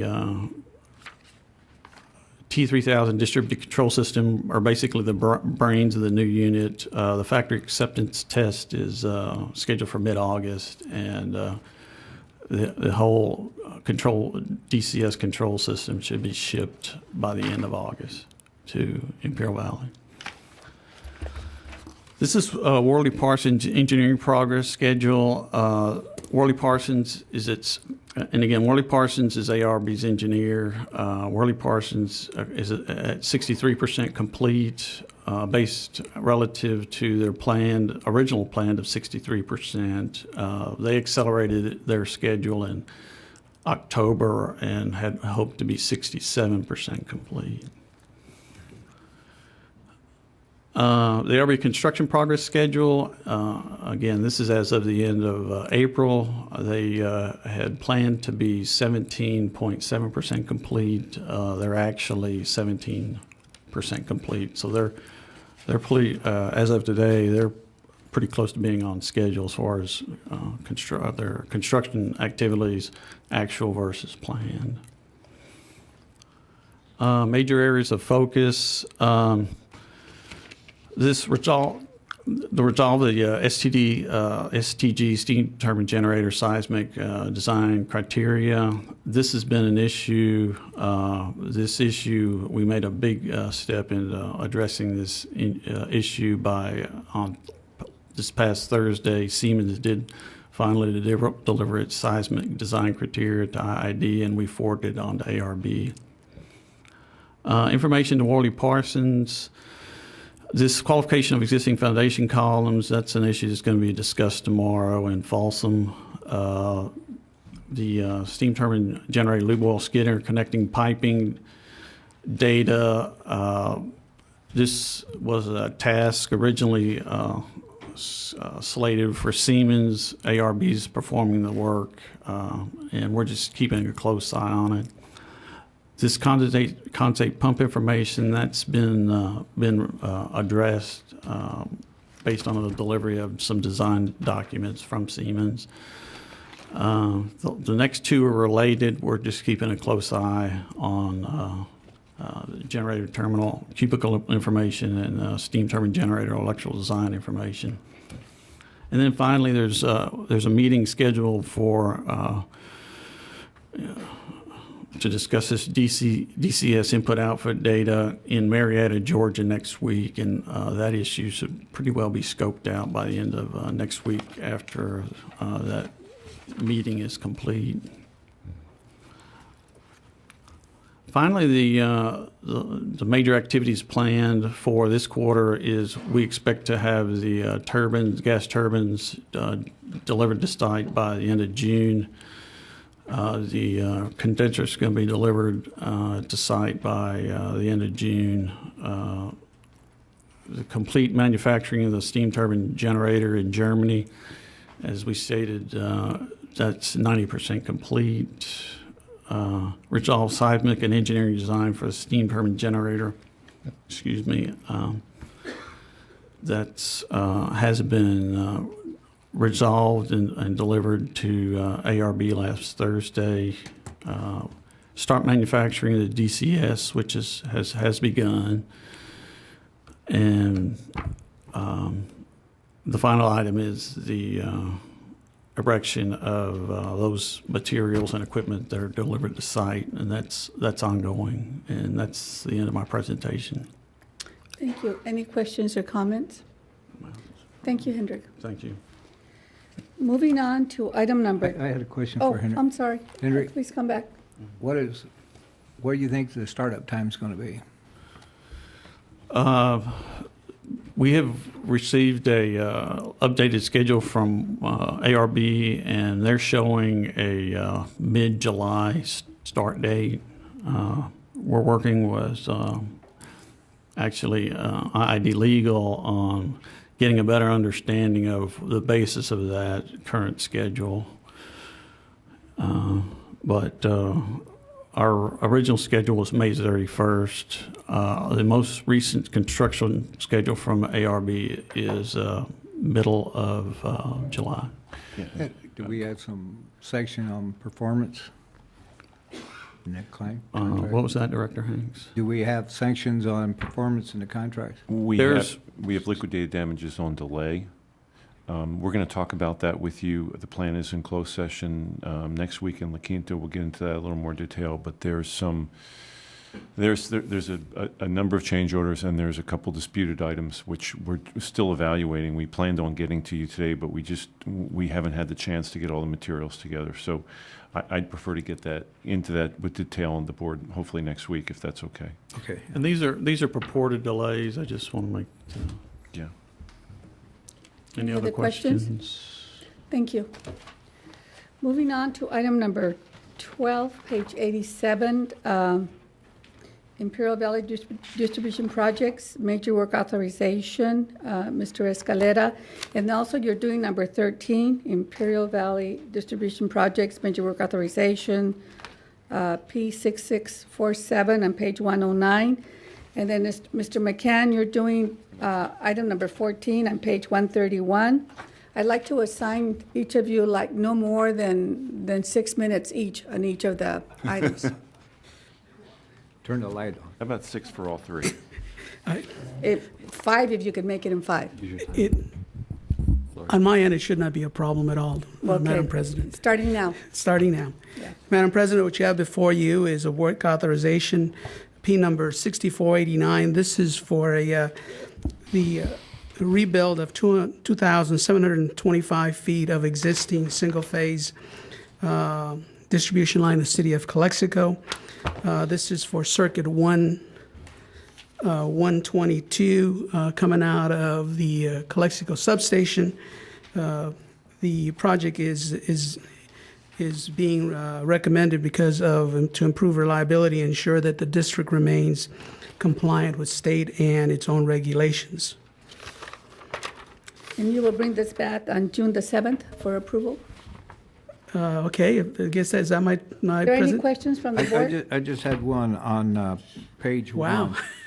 Yet the CP01-10 project would be deferred to a later date. What did you mean by that? One of the things that we do is, as we start every year, we kind of relook at the library, Director Hanks, and depending on issues, some projects will fall out due to a variety of reasons. And so we just wanted to make the board aware that that project was rated high, but we've got some issues that we're going to bring that back later. Okay.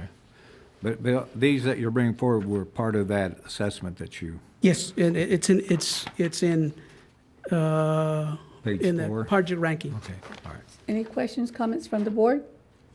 Not move on to item number 13, Mr. Escalera. Page 109 on your agenda. Madam President, board members, the Energy Department would like to bring forward work authorization P6647. This is for distribution 3,800 feet of existing single-phase distribution line in the city of Brawley. This is to upgrade circuit B-513 for the coming out of Brawley substation. Again, this is an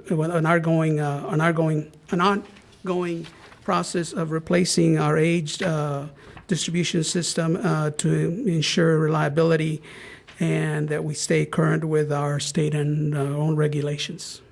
Okay. Questions, comments from the board? You're bringing this back on June 7th? Yes, ma'am. Thank you, Mr. Escalera. Thank you. Very informative. Mr. Anytime, McCann, ma'am. you're up. Come on.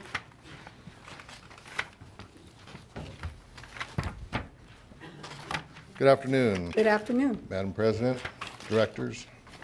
I'd like to present a project. It's a 2-year project to replace the 230 and 161 transmission line relays. The protective relays are to protect our system and the lines in the event of a fault, which can be caused by lightning, birds, any number of things. As a WEC standard, the system must not be adversely affected beyond the immediate area. So that means just the single line should relay and nothing beyond that. And we should not affect other systems. There has been times when one system will not have relays operate correctly, and it'll cascade into other systems. And we'll be complying with current and future WEC PRC standards, correct? That's correct. Payback period is 8 years. What's that? Payback period is 8 years. That's correct. Okay. It's not, it doesn't directly relate to this, but just as an indication, even our distribution interruptions, as you can see, have been dramatically reduced. And that's both relays, system work, field work. We've gone a long ways.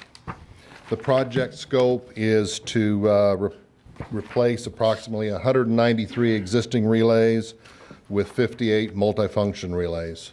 So these relays take the place of a number of existing relays.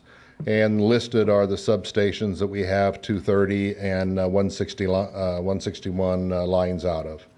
The project cost is a little over $3.6 million. And you'll bring this back on June 7th? I will. Thank you so much. Any questions, comments? Mr. Director Mendez? What's the life of these? As long as you don't have any problems, how long do these things last? These are 30 years. Okay. Director Hanks? Yeah, is this going to go out to bid, or are employees going to do it? Our employees will do part of it, depending on the amount of construction we have and other projects. We might have outside people help with the installation. Our people will oversee that. Okay, thank you. Questions, comments? No? Bring it back. Thank you. Thank you, Mr. McCann. Moving on to item number 15, page 153 on your agenda, CPS internal control review. Yes, good afternoon, directors. I have Julie Desmonet here from Moss Adams. She's going to explain the status of our current process audit concerning CSPs. Okay. So it's my pleasure. I will make this very short and sweet. unless you've got some further questions. But what we want to do is bring just an update to where we're at on the CSP procedures audit. The Internal Audits Division, or section, called us a little while back, and when we were talking about Sarbanes-Oxley a couple years ago and the implementation of Sarbanes-Oxley, the board had decided not to go ahead and implement a full round of Sarbanes, primarily because the cost would just be too extensive at that point of time. But what was decided upon was that key systems would be reviewed, key internal control systems. So along with that audit, along with the internal control section, 4 key areas have been addressed or have been identified as the areas we'd like to do a more deep dive into the internal control processes. Those include primarily in the power trading, some stuff in the work order management side of things, which will happen all later in the year. And then one of them was also the CSP procedures. That was intended to start late last year, and we brought this to your attention right now because we wanted to give you a preliminary where we're at with it and why it's not completed. When we started that process in late 2010, one of the things that we start with, it's a 2-tiered approach when we start at looking at specific internal controls over specific systems. First, what we want to do is to gain an understanding and look at the controls that are currently in place, and then identify whether there's any gaps in those internal controls or any suggestions for or recommendations on those set of internal controls.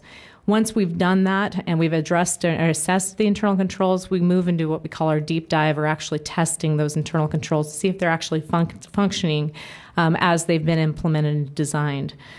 We got to the first stage, and in late 2010, one thing that we noticed as we were trying to go through the entire audit is that the Energy Department had made significant changes to the process in 2010, and in my opinion, significant improvements to the process. They worked very hard in implementing a tracking system within SAP that would pull relevant information to the forefront for managers.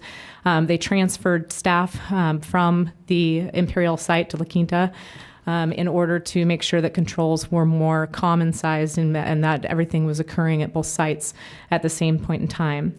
One of the important things for us to do is to make sure that we're providing you relevant and timely information. So us giving you a detailed report moving into Tier 2 or the testing when we know what the major problems are going to be didn't seem like a good use of time when we started talking to the internal audit section. So what we did is we pulled back at that point, and what we wanted to do is to come back in February or March timeframe and go ahead and look at the current control structure and be able to provide timely and relevant information on how the current control structure is moving. When we came back in to do that in February, I think late February, early March 2011, it was noted that that process had been taken from, or had been transferred, from the Energy Department to PMO. So we're kind of back in the starting of having to understand. Do you have a concern with that? At this point in time, we don't. We haven't been able to look at what PMO is deciding to do. I think the only concern was just the Energy Department was on a good track. They seem to be on a good track of moving in the right direction for getting their hands around this process. So at this time, I haven't looked at what PMO has done. I haven't seen the new control processes that are going to be put into play. Have you set milestones to compare when Energy was doing the work and now it goes to PMO so that you'll know that there's if it has improved or it has not improved, in fact, it's gotten worse? You have milestones in place to gauge it? That is something we can definitely do. I would appreciate that. Sure, yeah. absolutely. Got to get 3 votes to get that information. Could you touch on the SAP program? You said there were some successes in its utilization and tracking and this documentation. Right. The SAP, in essence, the SAP program it's massive. It's got a tremendous amount of information, and it's like swimming in the ocean when you don't have information readily at your disposal. It's all in there, but you just don't know where to find it. So one of the things that Mario and his team did this year was to try to develop systems in play or reporting, essentially, in the SAP system that ages your CSPs. It also allows for you to know how many are being handled by what supervisors, so they can actually take a look at how far these are aging out, when are they coming in. They're able to track exactly when payments are received to when the process gets started, and a whole host of managerial reports that weren't available to them before. So it's all information that was contained within SAP, but there was never that external reporting function to be able to draw that information and use it from a managerial focus. Director Hanks? Yeah, could you give me the name or the number of the summary report at the end of the CSPs? Want to look at those? The reports that I don't have all the names on hand, but I can definitely, or the Internal Audits Division or Energy can definitely get those for you, of course. Thank you.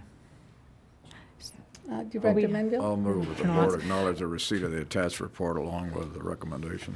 So at this point, too, I just want to tell you this is preliminary results because what we would like to do is we'd like to come in and look at the process over what's going on over the next month or 2 months when there's been time to develop that process and so that we can give you a better recommendation at that time.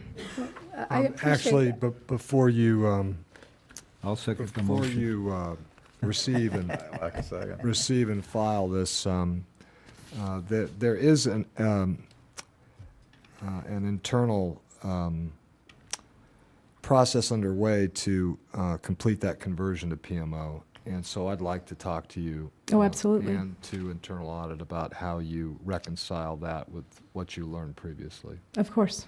Yeah, but my concern is that if you have something that's working and working very well, don't mess with it. So that's my concern. So we'll see how what as you continue in analyzing the process and see what you come up with. Okay. Any other comments from this board? Not? Please vote.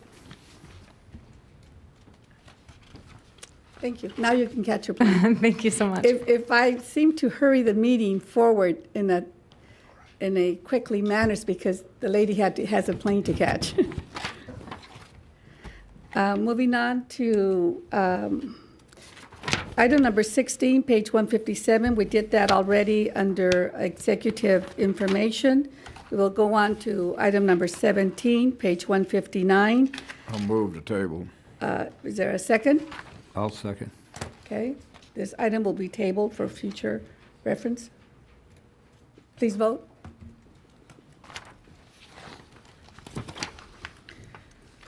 Moving on to item number 18, page 162 on your agenda. Mr. Campbell? Good afternoon. Back again with hopefully another closer version of the salvage personal property policy. The things that I think are significant in this new version of it, specifically looking at reducing the monetary limits, reinforcement of the water code as it relates to the requirement for board resolution, scheduling of activities for salvage activities, and deposit and use of funds generated from the sale of salvage material, and inclusion of reporting, which wasn't in the previous policy. So specifically looking at under Section 4A and B, the previous thought or recommendation at that time was items less than $5,000, or items greater than $5,000 would require board action, and less than $5,000 would be up to the discretion of the general manager. Reevaluating that, we looked at $100 per item, because again, one of the concerns would be if you look at a lot of items, that lot itself could be $5,000, even though a particular item may only be $100. So that, in actuality, it all adds up. And so by bringing it down to $100, it can create a lot of information that needs to be brought to the board. But I think if we look at the way we're recommending that the process be done, that in Section 4D, the purchasing agent materials store superintendent shall record and store all the material until such time as a resolution can be created, brought back to the board, which is consistent with the water code, that nothing shall be disposed of until a resolution by the board has been created. Then, as with that resolution, then go ahead and move forward with the disposal of property. The other two additional components to that would then be making sure that those funds that have been collected as a result of those sales will be deposited to the general fund at the board's discretion for use, and then adding Section K, which is reporting, which would be on a at least quarterly basis, coming back to the board with, here were the items that the board had declared salvage, here was the action that was taken to dispose of that equipment or material, and what the value of that was and how much had been recorded into the general fund, so that there'd be a running total of, here's everything that had been disposed of, and here's the monies that have been collected, and here's where they sit in the accounts. Director Certainly Hanks? looking for additional information. And I just have three things. One, Jeff, are you in agreement with this policy? Does it meet the water code requirements? It meets the spirit of the water code, yes. Okay, and I wanted to ask the internal audit, is it sufficient to meet your auditing needs?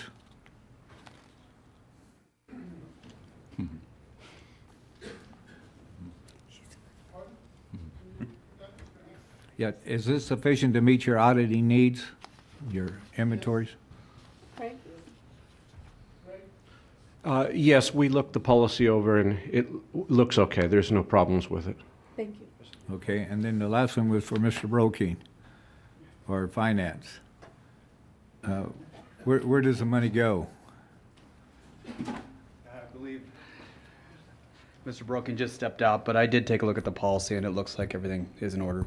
Does it go back in the general fund? It does go back into the general fund, but it's not available for use. All right, thank you. Right. Okay. Do we have a motion to approve? I'll make that motion. Is there a second? Discussion, please vote. Thank you.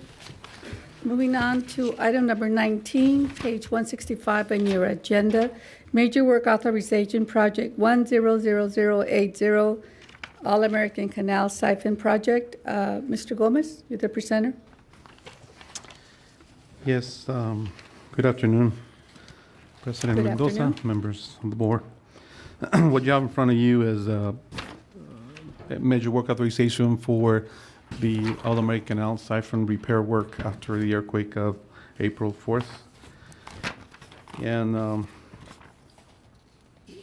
what we are doing is bringing it to you to go from what it used to be an emergency project to be a IID project, capital project. When there was an emergency project, did it have a spending limit, an amount limit, or?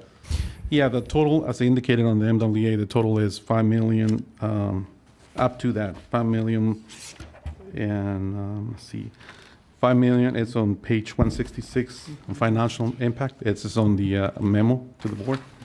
Oh, yes, I see it. Yes, 5,066,619, 166. up to that limit.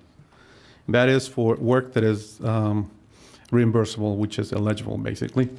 The non-eligible or not reimbursable, we are listing to and anticipated to be up to $180,000.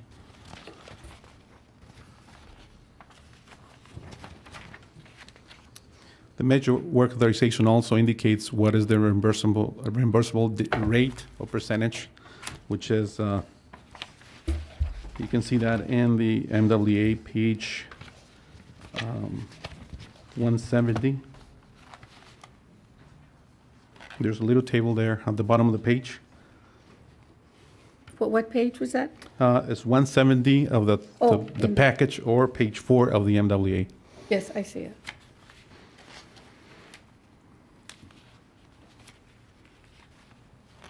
It says 75% of the eligible cost is FEMA responsibilities, and Calima is 18.75%, for a total of 93.75% of the total cost that is eligible. And IID share is 6.25%. Mr. Gomez, who decides what is eligible and what is non-eligible? From the beginning, after, kind of making the assessment of the damage, meetings with FEMA and presenting information that is requested by them, they determine actually how much is the work that is caused by the emergency, in this case by the earthquake.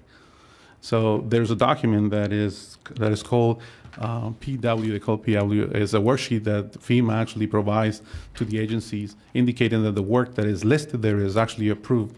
And if there's any deviation from that, they need to be contacted, but most of the cases, they will not actually pay any other work. That's what we are including here, portion of the work, which is $180,000, that we know that is needed for the project. The project needs that work, but it's not actually, according to FEMA or Calima, is part of the repairs, basically.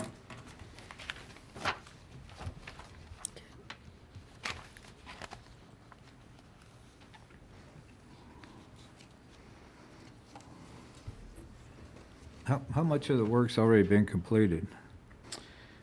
We have, and maybe can we show the next picture? So I can show, it's a lot easier for me to see it in the picture anyway.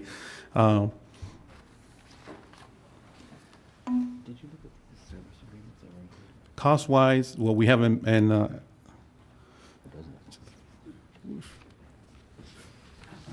too far away for me to see. There is the south bank, what we call the south bank, which is the bank of the outlet. At the outlet of the siphon, it was completed. It says the date there. Hold on. You can go to, I think we have it in, yeah, if you go to the project schedule, which is on page 7, which is 173 from the, the complete package actually, but it's on the MWA is page 7. At the bottom of the page, it says project schedule. What is completed is the wasteway grout injection, which is injection underneath the wasteway in order to eliminate or take care of the voids that were found to be under. That was completed on May 18. There's also the completion of the grouting of the bull's nose, Pierce nose, meaning they've been named different ways, but the bull nose work was completed on May 27th. Of course, we are coming to the board, today, hopefully that the MWA is approved. And there's the schedule or the dates, tentative dates for the work that needs to be done, or to be done. When we had discussed this before, they talked about November 4, 2011. That's right. I don't see November 4th on their schedule. Well, because the actual work is going to be done, if you look at the completion of punch list items, that is a normal procedure. After all the construction is done, we create this list of items they are to be done, that were left out or they need to be completed. And so on the same page is 1, 2, 3, 4 items from the bottom up, and that's October 10th. So all work is going to be done according to the schedule before actually November 4th. And you feel very comfortable that Yes. they will be completed That's by right. that time? Mm-hmm. Yeah, we looked at the schedule a couple of times.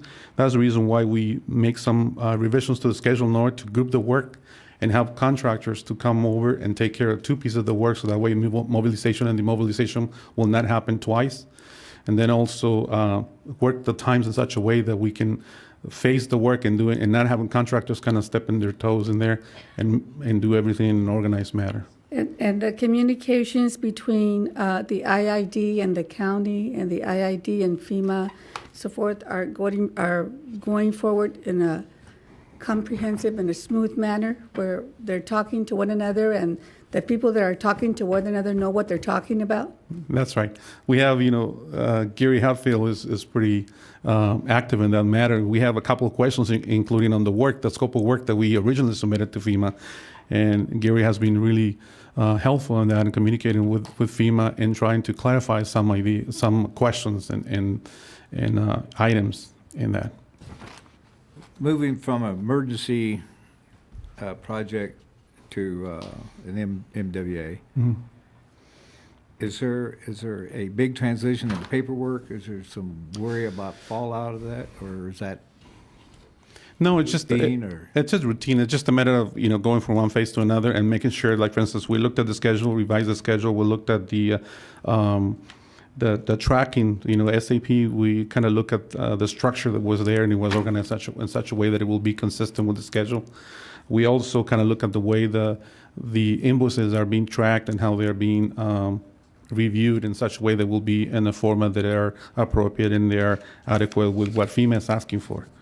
FEMA and Colima. But on MWA, then you have to go out to bid, make sure you're following those regulations. What we're doing is we can do that. If we go out to bid, most of the work is already, given to contractors, and we're just scheduling the work. There's only minor work like repairing some of the small cracks and things like that. But most of the work's already contracted out. So we're just waiting based on the schedule for that to happen. But what I mean, if you move from emergency to a MWA, and the work's being contracted out, how do you make that transition? There is a transition this is not a typical transition. So the MWA itself refers to this being a water department project. So it ceases to be that blanket emergency. And even though a lot of the work's already either underway or in the works, contracts, I think, has already been consulted about how the MWA would my concern is to make sure in that transition that we have all the paperwork together so the reimbursement follows without any... That part of it actually is well in hand. Okay, thank you.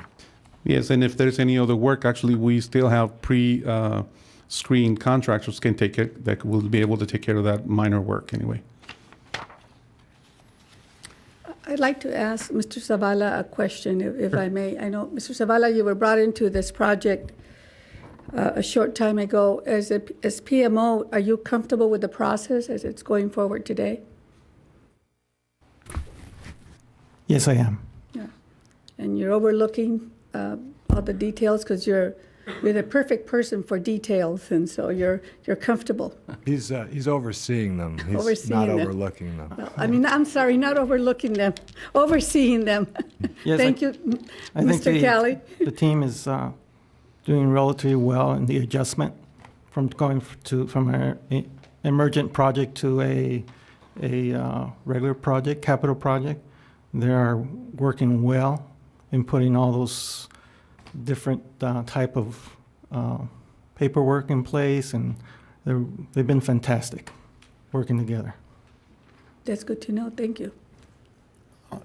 On the bidding, I noticed that you invited 3 companies to bid. Why not more? I mean, locally, we have more than 3.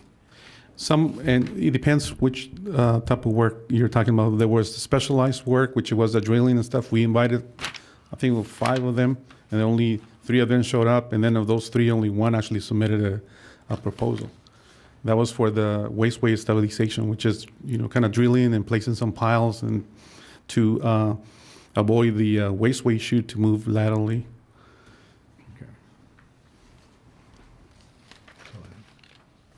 Any comments, questions from the board? Yeah, I've got a question. Now, this is an emergency project that moved to an MWA. It's been talked about a lot, and we had some discussion on it a month ago trying to get on top of this because there were some concerns about how we were handling the emergency side of it. Is it still being administered? We're still going to be reimbursed even though it's an MWA as an emergency. Is that correct, Mr. Kelly? That is the way we're approaching it, yes. And are we handling it, or is it under our emergency services, or are we now working with the county or under the county on their emergency services? There was some question about that. Our emergency services section is dealing directly with its counterparts at Imperial County.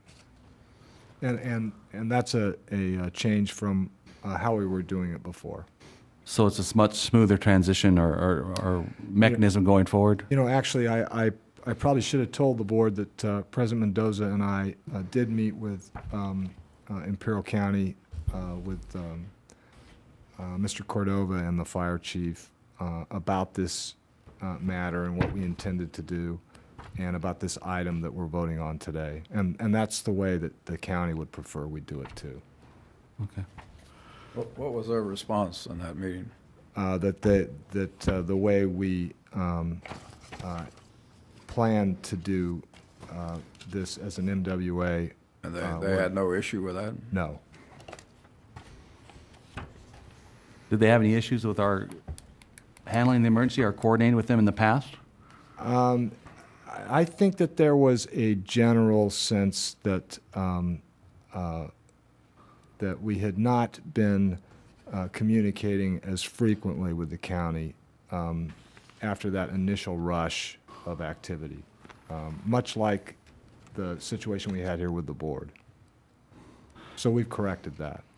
Okay, and so, and Ishmael and Mr. Kelly, so the other emergency items involved with the earthquake, those are separate, still being handled as emergencies, or are they also part of this overall encompassing MWA? No, the emergency itself is still stands because that was the root cause of the damage. By this action today, the board would be treating the project as a water department MWA, and the reimbursable part of it would continue to be processed as an emergency. Okay, and as back up to our document for this agenda item, we had these are service agreements that were included, and I added those up, and those total 3.24 million, and we're projected to spend on the project itself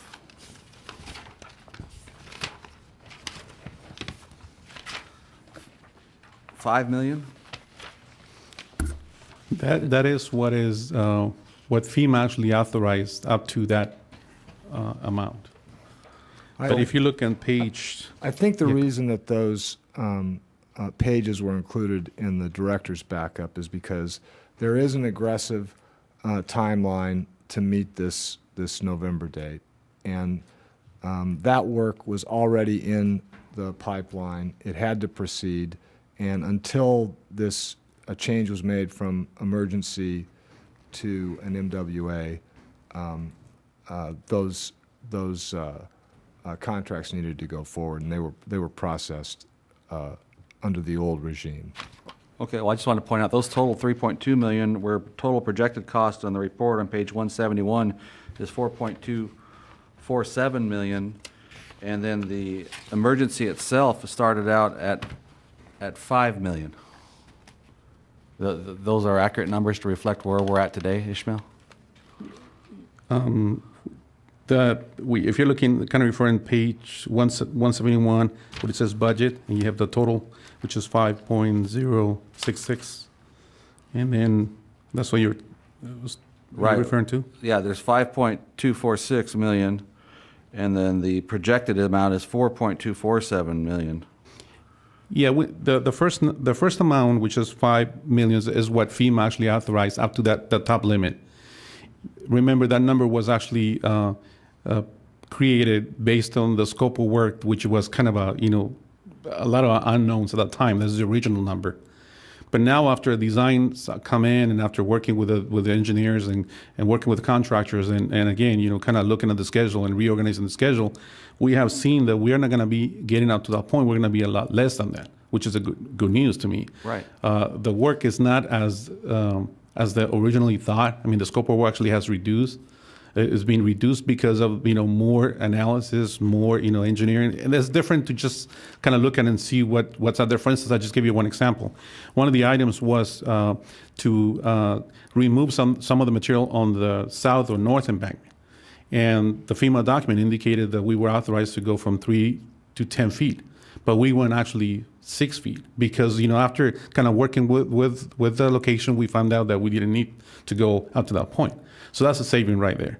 There are some other things, that, for instance, separating the lower embankment on both sides, lower the outlet, lower embankment from the top.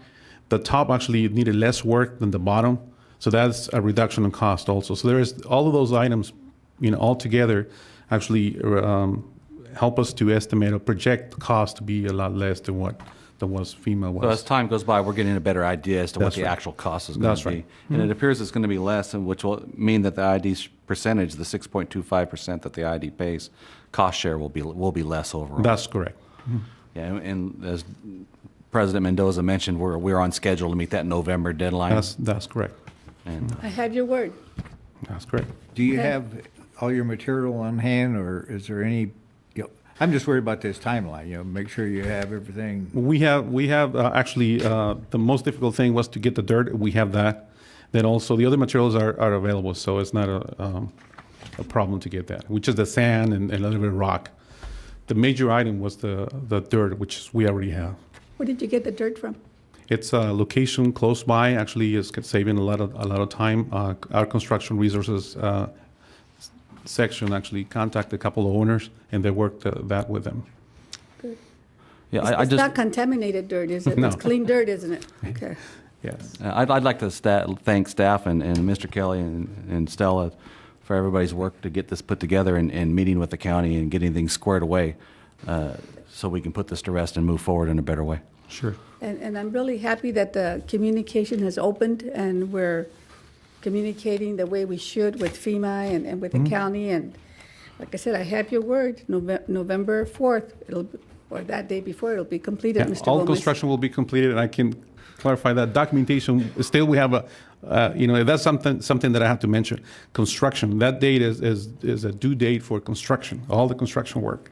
Documentation still has to go back and forth, but that's something that is not contemplated by the November 4th date. Okay, I'll cool. make a motion to approve. Is there a second? I'll second that. Any further discussion? Please vote. Thank you, Mr. Gomez. No problem. Thank you. Oh, stay there. You have I'm another here. one. I'm not going anywhere. Number 20, page 180 on your agenda, project 10012, Tamarack Drain Pipeline. Yeah, this is a facility, the water department facility located between Kaling Road. Well, actually, it's along Kaling Road between Andre and Bachman Roads. This pipeline, as indicated on the memo, has been a problem for several years. Water department make a couple attempts to correct the situation. This time, we're going to do it coordinated with the farmers on that area who are served by that facility. We came out with a date of July 6th, or they came out with a date of July 6th and the 17th. In order to meet that deadline, in order to do the work as it's supposed to be, we are coming to you to ask for approval in regards to additional funding that is required to get the materials. The materials that need to be used, because the deadline is so close, and the materials are long lead items, kind of the pipe needs to be ordered way in advance, and manholes and some other materials. We went and coordinated with Mr. Kevin Kelly in regards to secure the pipe, and that's the first amount you see there, $191,000. And however, an additional $250,000 is required to buy the whole group of materials, the materials that are needed for this project, in order to meet the deadline. So what we are coming here is to ask you to authorize the acquisition of those additional materials. How old is this pipeline?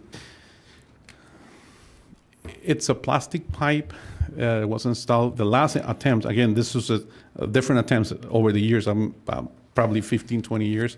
There were different attempts to correct the situation.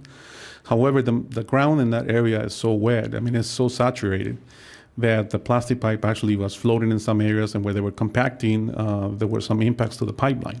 So therefore, this new design will be concrete pipe, and we are also going to do dewatering. That's why it's really important to coordinate with the farmers in the area, so we can kind of work within their stations, where they're between one crop and another crop, so that way we can coordinate that work and be done, the best way possible. So to answer your question is, there is one pipe I think is about within 10 years, the other one is about 20 years, and maybe the other one, a little bit further back. You're going to replace all of it? We're going to replace. We started actually the original, and that's another issue with this. The original idea was to replace only half a mile. But after, when the engineer got involved and started inspecting the pipe, they noticed that it's actually not only that half, the beginning of the first half of the mile, the total length is 1 mile. The first half a mile was not only impacted, but it was also the other half. So we decided and kind of working internally in order to make sure that we could do the whole mile. So you're going to do 1 mile? That's right. May I have a motion to approve or board I'll move direction? for approval, but I got a couple Well, of questions. Let me get a second. Okay. Now, discussion. Yeah, point of order. This request is outside of our regular MWA process. do we need to take action to suspend that policy to approve this ordering? Oh, it's going to come before the June 14 meeting. Right, I know. Oh, I'm sorry. I know, but they're asking to order the material before you approve the MWA. It's just a point of order. I Yeah, think that's true. You know, that wouldn't hurt anything, and to show that kind of that we made an exception for this. Yeah, I'd recommend that. Are they ordering the new pipe or just reserving it? Yes. Both. You know, could you tell them a little bit, Ishmael, about the process last week? Because at some point last week, you realized that you didn't have enough material and it was a bigger job. It was again, it went from 1/2 a mile, 2 mile, and then also the pipe was is difficult to get. We looked around and we found this Brinker Pipe is a manufacturer who actually has a pipe on stock, at least, the majority of it. So we were able to secure that, and that's why we went and met with Mr. Kelly and requested to go up to that point. But still, we need to get the manholes. And the manholes, they're concrete manholes, they require time to be, constructed and dry and et cetera, et cetera. In order to meet that deadline, we need to kind of get at least the materials. And in the meantime, we're going to move forward with the MWA. So we need to secure the pipe, otherwise somebody else will go and get it. So the motion would include the approval of the additional materials and services needed to order the work. But the actual MWA will come before the board on on June the 14th. That's correct. And that would be the motion then. Yeah, but we are making a variance from our policy. Now, I think we'd And ask. it's acceptable. We can We'd do that. ask Mr. Garber how what they'd be doing would be to deviate from the established policy. Include it in your motion. Say it Okay. again. So who made the motion before? I made a motion. I think So- Director Hanks has it in hand. So you're fine with that Yeah. motion? And you seconded, second, Director yeah. Hanks? No, Further que- discussion? I had a question. Sure. Was there any liability from drainage issues with the landowners not being able to drain their property if this thing was out of commission? We were talking to them. Actually, our assistant manager from from operations coordinated with them, and they are really happy to work with us in order to prevent, having any kind of future claims being submitted to the water department because of loss of crops. Up to this point, no, they're working with us, and we're working with them, And you'll have 10 days to install the pipe. That's right. Yeah, but you've got in here, there are numerous times regarding problems draining their partials due to the condition of the existing pipes. So if you've got a collapsed drainage pipe and the water's not moving off the property from the fields, drop boxes That's into correct. the drain, there was no issues with? They, my knowledge, and I can go back and check with Securing Claims or Northern to see if they haven't submitted any claims. That's fine. They were uncomfortable with it. I mean, they had problems. I guess it worked over a certain period of time, and that's why the urgency of this, trying to address that. They work with us, and we want to work with them and want to take care of the issue. Okay, Any I other have no further discussion? questions. Please vote. Okay. Thank you, Mr. Gomez. Thank you. Item number 21, page 181 on your agenda, audited financial statements for the year ended December 31st, 2010. Mr. Broking? Yes, You're here. I am. You've been Yes. playing hide and go seek all throughout the meeting. This item was presented as information last board meeting. At that time, there were two questions that were raised. We believe both of those have been issued or addressed. One was to make it clear that the Board of Directors are elected by the citizens residing with the district's water service boundaries, and that is noted on page 197. It's the last sentence under reporting entity note 1.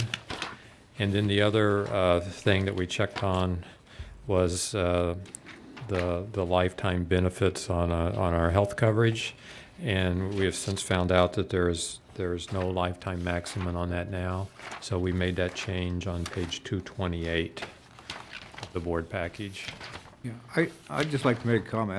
I've had numerous people call me and talk about the presentation that was made and the product that's been presented to us by Moss Adams, and I just want to pass that on. Thank you. I don't get to do that very often. I'll move that we accept the audited financial statements as presented today. I'll second. Discussion? Please vote.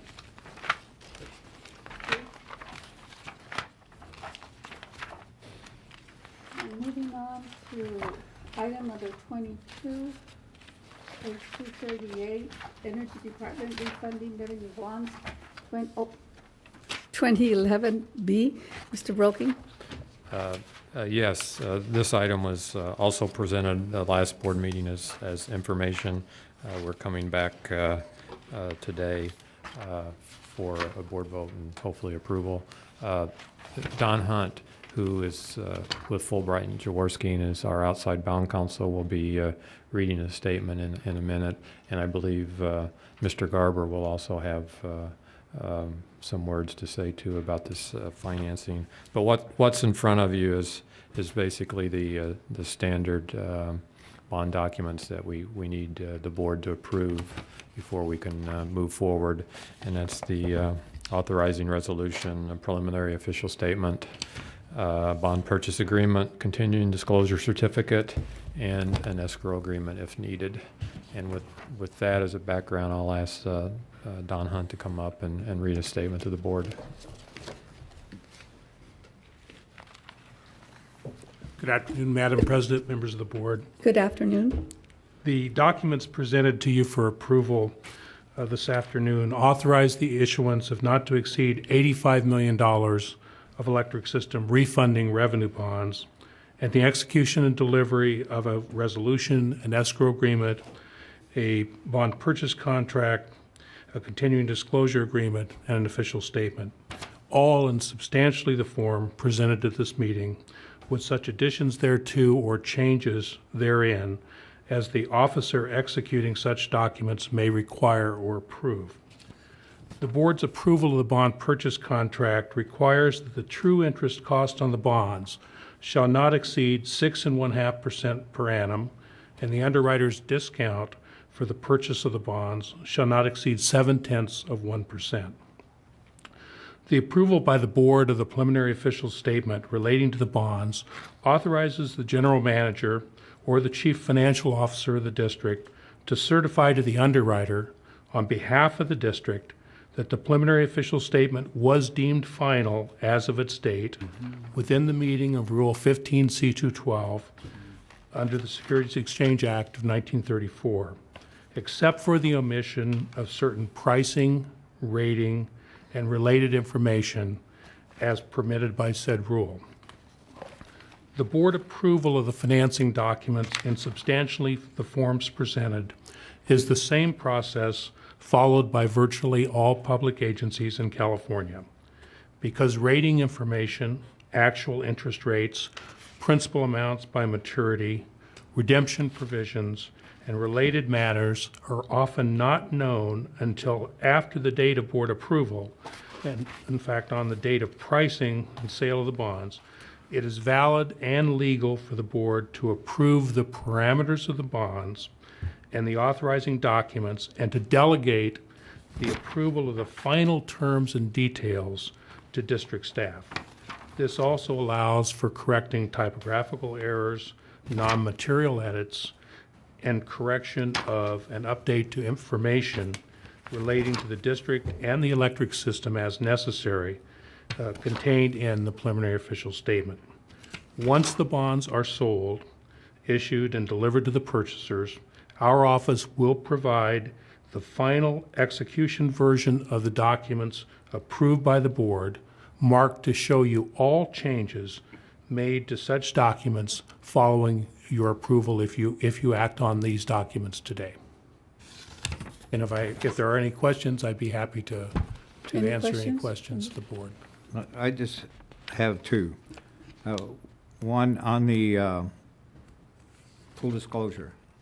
I always ask this question. Do we have full disclosure? Yes, sir. Okay. Second, on the rate stabilization fund, as part of the rate covenant, page 10, and then also on page 12, we have a time frame after the end of the budget year of 120 days in which to allocate those funds for purposes of the prior year. Is that correct? That's correct. Okay, so that 120 days is basically the completion of the final audit, external audit. Is that? Yeah, it would be actually before the completion of the final audit, but it's to give you some time to determine what the numbers actually are and what you how you want to handle And it. the securities of this bond is strictly revenue from energy sources. It's net revenues of the system, that's correct. Right, thank you. Mhm.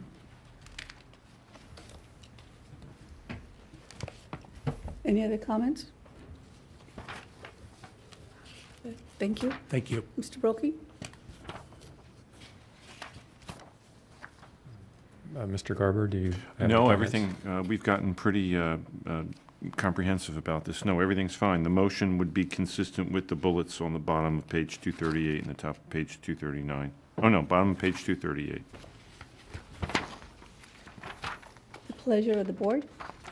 Yeah, I'll move that we adopt the attached resolution that will authorize and approve a series of documents listed above. There's $85 million in bond money. I'll second the motion. Discussion? You will be going to New York with them, Yeah. right? Yes. It's a quickie trip, though. That's correct. Very quick. You can have it. You Yes, can take my place. I designated the vice president to travel to New York. Any other discussion? If not, please vote. Okay, thank you. Mr. Kelly, any further business? At the risk of ruining your perfect record of getting us out on time, Mr. Broking, could you just briefly update the board on the Fitch rating? Yes, I can, actually, I can update the board on all the ratings because we've heard back from all three rating agencies. Fitch has rated us A+ with a stable outlook. That is the same as their previous rating. Moody's has us at A1 with a stable outlook, which is the same as their previous rating. And S&P has us at a AA- with a stable outlook, which is the same as their previous rating. I've had a fairly good conversation with Fitch, and I guess I could say I expressed my disappointment that we weren't rated at least a AA- based on all the progress that we have done over the past 2 years. And they recognize that progress, but it's their call as to how we get evaluated and rated. They don't like to make changes every couple of years to the rating. They recently downgraded us in 2008. So they were pleased with what we had done, but thought that we only merited an A+ rating. So that's kind of the Fitch. I haven't had a chance to speak with Moody's or S&P yet, but I'm sure that we will over the next few days or weeks. Fitch has released some sort of a press statement, and it's contained in the news clippings for today that Marion Champion sends to the board. And there's some interesting notes in there. The Fitch decision hinged in some part on the board's decision to unlevelize the ECA, which Fitch saw as a positive. And the $100 million rate stabilization fund didn't hurt. Didn't hurt either, yeah. And I should add that eventually Moody's and S&P will also be releasing their reports too, so I'm sure that will be disseminated to the board also. When do you expect those reports to be issued? S&P's maybe today or tomorrow. Moody's might take a little longer. Director Hanks? Yeah, the estimated debt service on this bond is $5 million a year. Is that correct? That's what we're projecting, yes, but it'll depend on the final interest rate. That equates, our conversation that we've had, just roughly about 15 hundredths of 1 cent of our rate. 13-cent rate. Well, I couldn't do it into my head, but it's roughly 1.25% of our revenue right now, because we're around $440 million, so it's like 1.25% of the total revenue. Okay. Okay. Any other comments? Not? Meeting's adjourned.